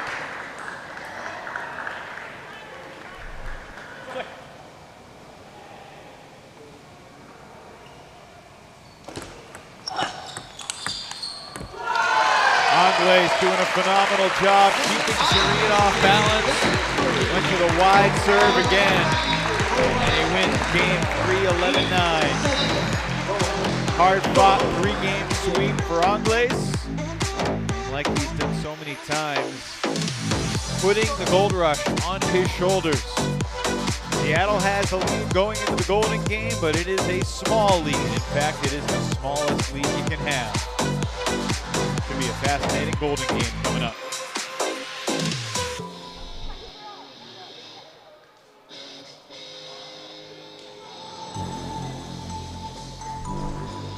Friday night table tennis here in North Carolina. Began with Collet outlasting Satoshi Ida 11-9, 3 straight games, all were riveting. Collet had the goods when it counted. Hung Lin lost the opening game 11-3. She was down 10-8 in game 2. And she won the match over Debbie Vivarelli 2-1. In the doubles, big forehands from Olajide Omatayo helped Seattle Spinners take 2 out of 3 over Angles and Wong. Lubomir Pichte made his MLTT debut in the doubles and put on a show in the singles, didn't he? Tricky shots flummoxing Edward Lee. He took 2 out of 3. Went down 8-4. Gold Rush relied on Enzo Angles, who won 3 straight, including 2 very tight games against Adi Serene. Spinners are leading 8-7. You'll be starting with a 1-point lead. Since you're behind, you will be picking your first player. Satoshi? Satoshi Ida is your number 1. And coach, you're number 1. Kool-Aid. Kool-Aid is your 1 and your 2. Deborah. Deborah Vivarelli is your 2. Hong Lin. Hong Lin is your 2 and your 3. Eugene Wang. Eugene Wang is your 3. Olajide. Olajide Omatayo is your 3 and your 4. Thiago Monteiro.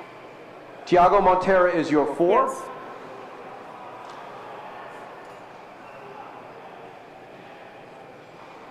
Yes. Enzo Angles is your 4 and your 5. There's only Edward and Lubo. Edward Lee. Edward Lee is your 5. Lubo Piche. Lubo Pistej is your 5. Good luck, coaches. Thank you. Good luck.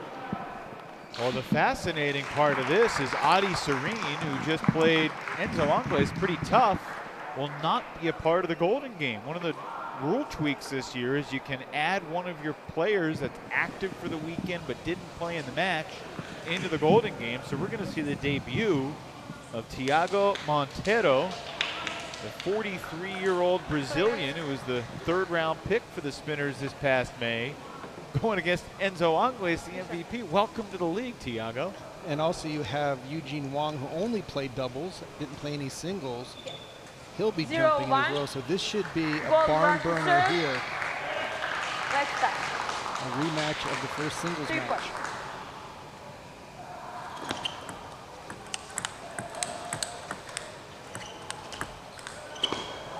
Collet seizes the opening point of the Golden game to double the Seattle lead 2-0.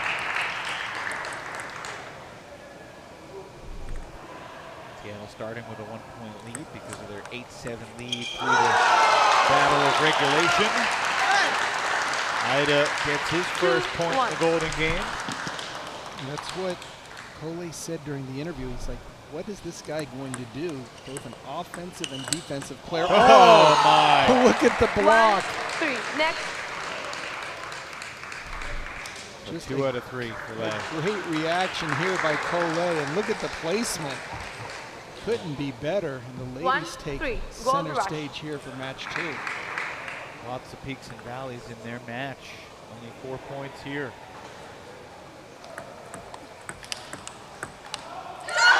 And a great block on the forehand by Vivarelli. She got the first attack back with a little bit of pace and spin.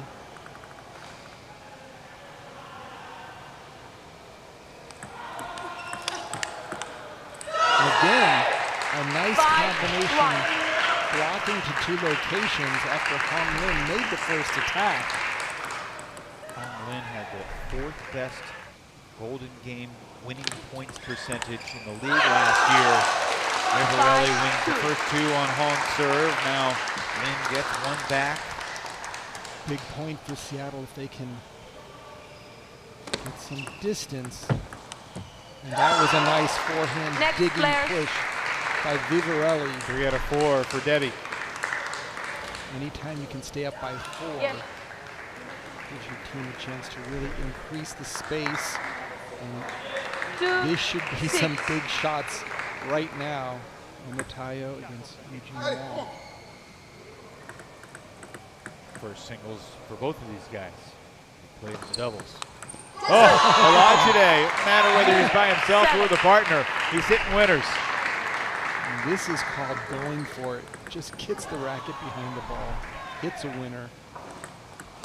That time, Eugene Wong moved the placement of the serve more into the center. Didn't want to give up the diagonal.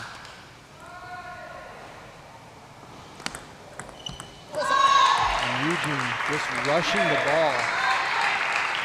No real timing on that serve return.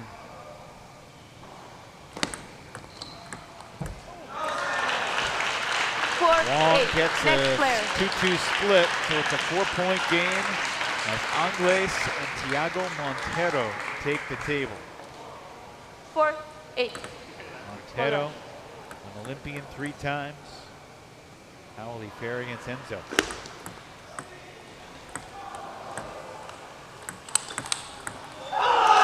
Angles wins the first battle. What a block by the Gold Rush. Angles just runs into the table. Not comfortable that far back and hits a backhand block winner.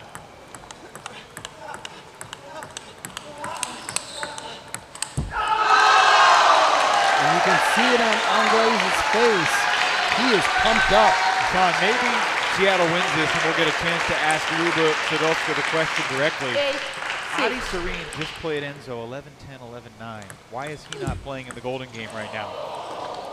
It's a lucky break for Enzo there. Montero goes sprawling across the floor. I just don't get it. I don't know if it's fresh legs that they're hoping to bring Montero in. He's 43. Adi's 16. Come on now. He hasn't played a game yet. Exactly. It'd be like you going out there. Golden sweep for Angles. Tiago Montero just put in an impossible spot.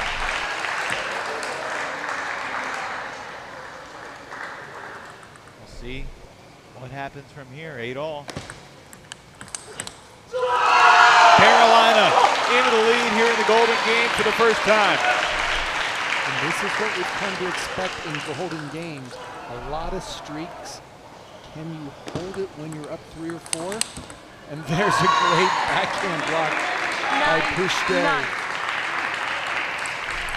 Literally, no issue. That big, powerful forehand gets blocked down the line with ease. And then the big wind-up. Pushday puts Seattle back on top by 1. He's got one more serve here. And he missed it. So Lee splits it. And now back to the top of the order. Kole versus Satoshi Ida. They played 3 points earlier in the Golden Game. Kole took 2 out of the 3. 4 points here. These two would retake the table for the ultimate golden point if we get that far. And Kole just playing very safe, nothing fancy, a heavy topspin. Again, they're So much underspin on Satoshi's chop. Kole's pushing it off the end of the table instead of into the net.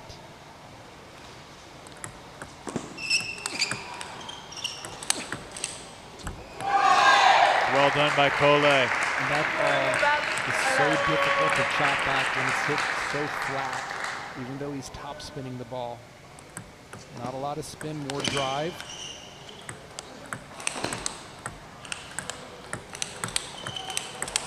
Oh, Kole puts on a blocking master show. Next player. How did he pull that last forehand out of his pocket? You could see he was doing a contortionist move on this final forehand. Remember that shot. Set at 12-all. It's now 13-11. Hong Lin versus Debbie Vivarelli for 4 more points. Well angled by Lin. Taking a page out of the Kole book, finding the open court, just sending it down the line. About 13.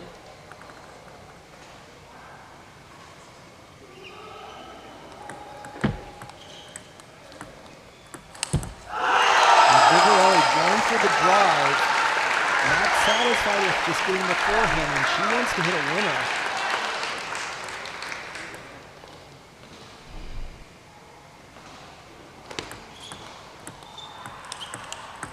Oh, that was a great counterattack by Vivarelli. 14-13. Massive point for Debbie. Honglin makes a nice backhand out to the forehand, but Vivarelli, presence of mind to get a forehand loop back on the table.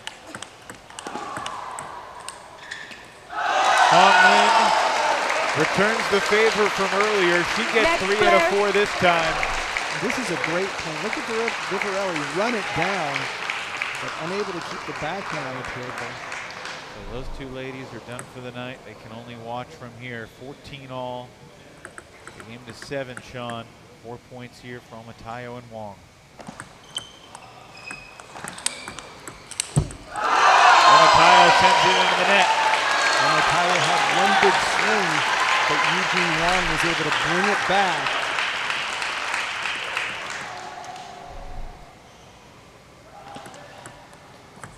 Swing and a miss from Wong, and he can't believe it. A little bit of a headbutt there on the table afterwards. 15-15. 15 apiece.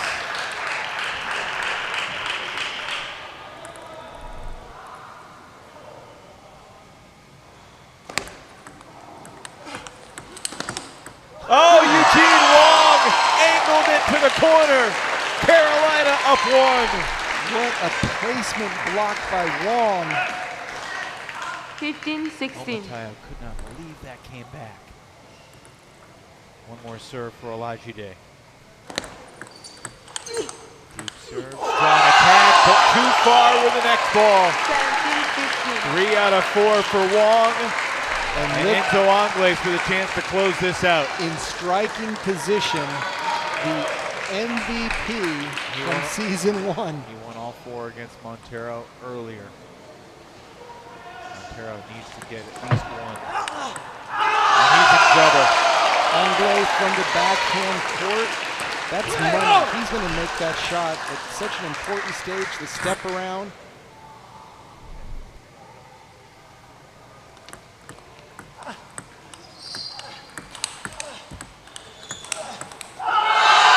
Montero's throwing his best stuff, and Enzo's saying, bring it on.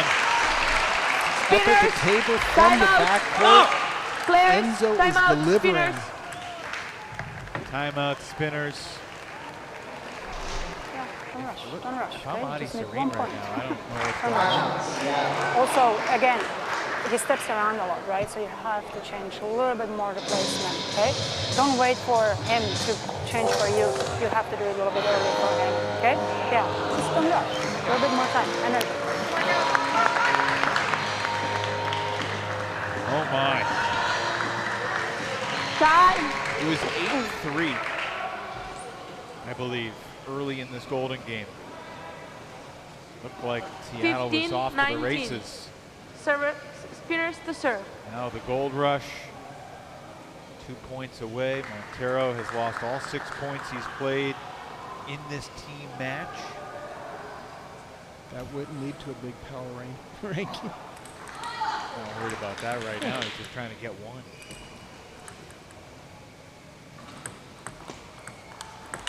He gets one. 16, so that guarantees Pishte will get back to the table. Against Edward Lee. Get it back at a 2-point game. 16, Will 19. it be match point for Carolina?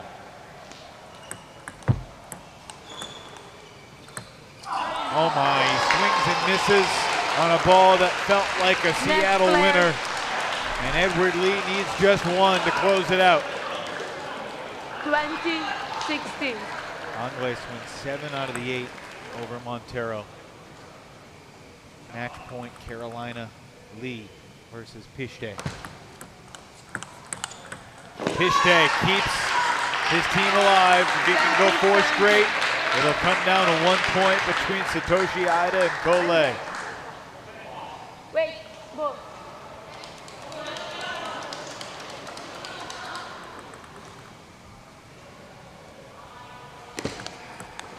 Another winner from Pishte.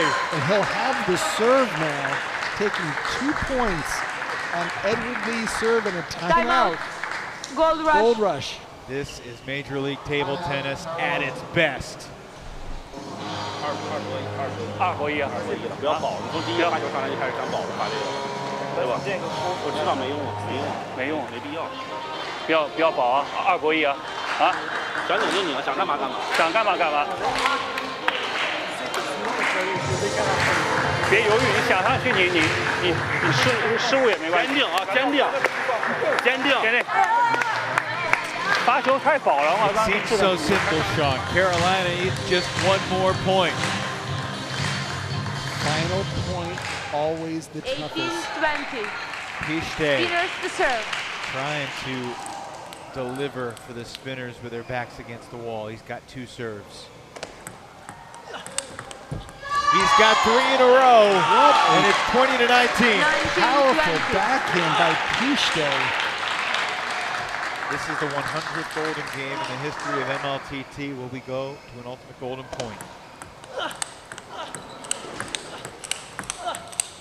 Pishte missed it long. Edward Lee wins it for Carolina. An incredible gold rush comeback here in the triangle. Are you not entertained?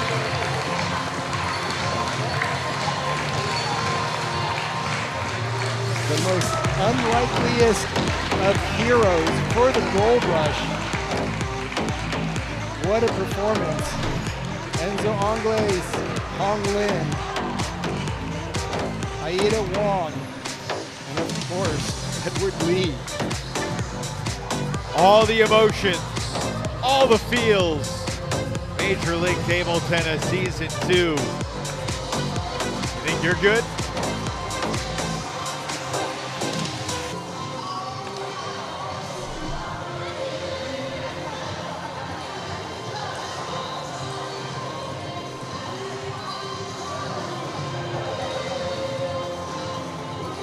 Alex Yang puts down his daughter and heads to the headset. We are now joined by the victorious head coach of the Carolina Gold Rush, Alex Yang. Alex, welcome back to the heart-stopping entertainment and drama of the Golden Game. How's your heartbeat right now? Well, how to be like maybe 200 per minute. What's going through your mind down the stretch there? Obviously, Enzo got a matchup against a guy who hadn't played all game. A curious choice by Luba to put Montero in there. Enzo gets you to the brink. Pishte had been playing so well, and then you called a timeout. We heard you speaking, I believe, Mandarin, but we couldn't understand. What was the conversation like with Edward before that last point? I told Edward, don't play safe. Play or go forward. You know, you're leading 4 points. Why you play too safe? Whenever you want to do it, do it. You know, you have 2 MVPs on your team, and boy, did they deliver tonight with Enzo and Hong Lin. Talk about their importance on the Gold Rush. Enzo is really, we can say he's the MVP. He, after we down 4-8, he handled the pressure, get 3 points. Also the golden game, we down 4-8. He got 4 points first.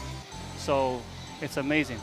Honglin's start very slow today, and when it's a difficult match, she can get 2 points for the singles. And the golden game also starts slow, and after that she came back.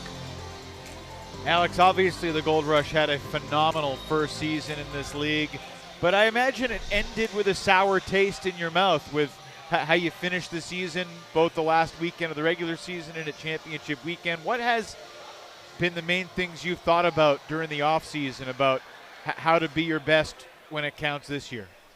This year our team it's a little bit strong than last season, and we got a very experienced player from Canada, Eugene Wang, and also the Japanese player. So I think we have a very strong team, but today is so we go behind and we came back, so it's a good start today. Fun start. We will see you tomorrow. Congrats on the win. Thank you very much. Alex Yang, the victorious leader of the Gold Rush. They went 16-6 last year, and they get the victory here. And we are joined by Enzo Angles. Enzo, welcome back to another season of Major League Table Tennis and the thrill of victory and the agony of defeat, although you don't experience agony too often. What are the emotions like for you during that golden game and getting this win? Actually, it's very strange because sometimes you feel so good and you play really bad in the golden game, and sometimes, like today, like I feel nothing is right, nothing is correct, nothing is precise, nothing is going well, you know, like. But because I had many little injuries, I could not prepare as good as I could, as good as I wanted. Sorry, but I mean, there we are. I don't think we should have won this game, but somehow, with the hurt, with the energy, the power, the spirit, we could manage to win, and so it's good to be back like this. Well, congratulations, Enzo. It just seemed, when we're watching here from the booth, when the Gold Rush needed a point, you were there to deliver. Your third ball attack from your backhand corner just really seemed to give Seattle so many difficulties. Yeah, I mean, at some point someone needs to make a little bit more. Today was me. Last season was Anglin many times. Maybe tomorrow wouldn't be me, but if you want to win, it has to be someone at some point. So it's good. I'm glad because the level was not here today, but the spirit was better and better. Enzo, do you think it was a big advantage for you in the golden game going against a guy that had not played a point on this table all night? I mean, it's not my problem. If they wanted to change this last moment, it's more difficult for him than for me. Yeah. So it's the strategy. They try. It could have paid off, but yeah, today it didn't. But it's not because it didn't today that you can't do it again, because it could have paid off. Because I played quite well. I saved the points in the first 4, so we never know what can happen. But I don't think it's a bad choice. And so you may have been asked this question yesterday, but why did you choose number 13 on the back of your jersey? 13 is because Marseille, and is because that's it, because my family is near Marseille and many are born in Marseille, and so I don't know. Actually, when I put the number, it was 10 p.m. I was about to sleep, and I just put 3, 4, and actually didn't remember which one I would get when I arrived here, so it was a 13. Well, good start to the season for you and your team, and you got another match coming up tomorrow. I know you'll be ready. Look forward to seeing you then. Thanks, Enzo. Yeah, thank you.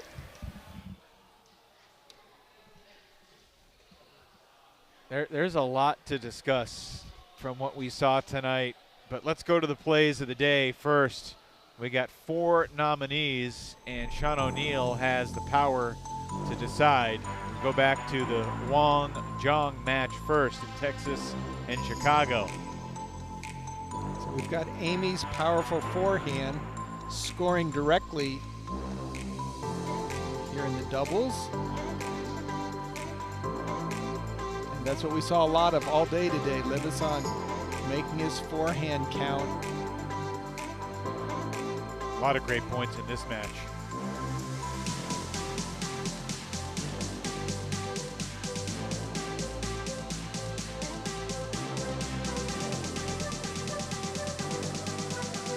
Pichte, one of his many nice balls.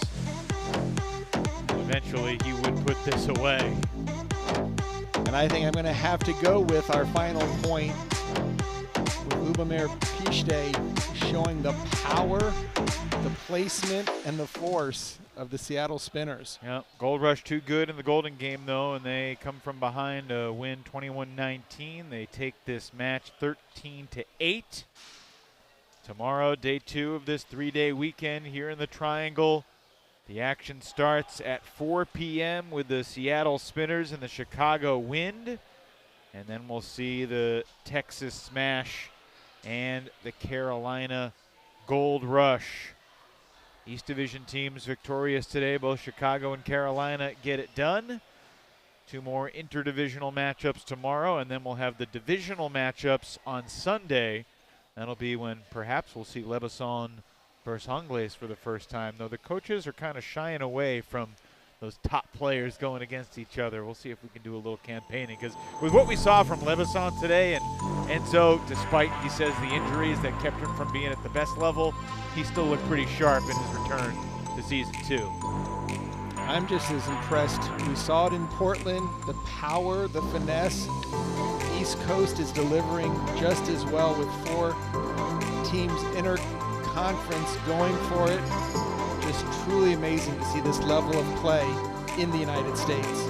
And I remain baffled by the decision to take Adi Serene out of the Golden game. He won 53% of the Golden game points he played last year, so it's not like a spot where he struggled. He won an ultimate Golden point against Collet, and that was the difference, Sean. Enzo taking 7 of 8, and then Edward Lee finishes it for the Gold Rush. What a night here in the Triangle. Hope you'll join us tomorrow. For Sean O'Neill, I'm Evan Lepler saying good night from Morrisville, North Carolina.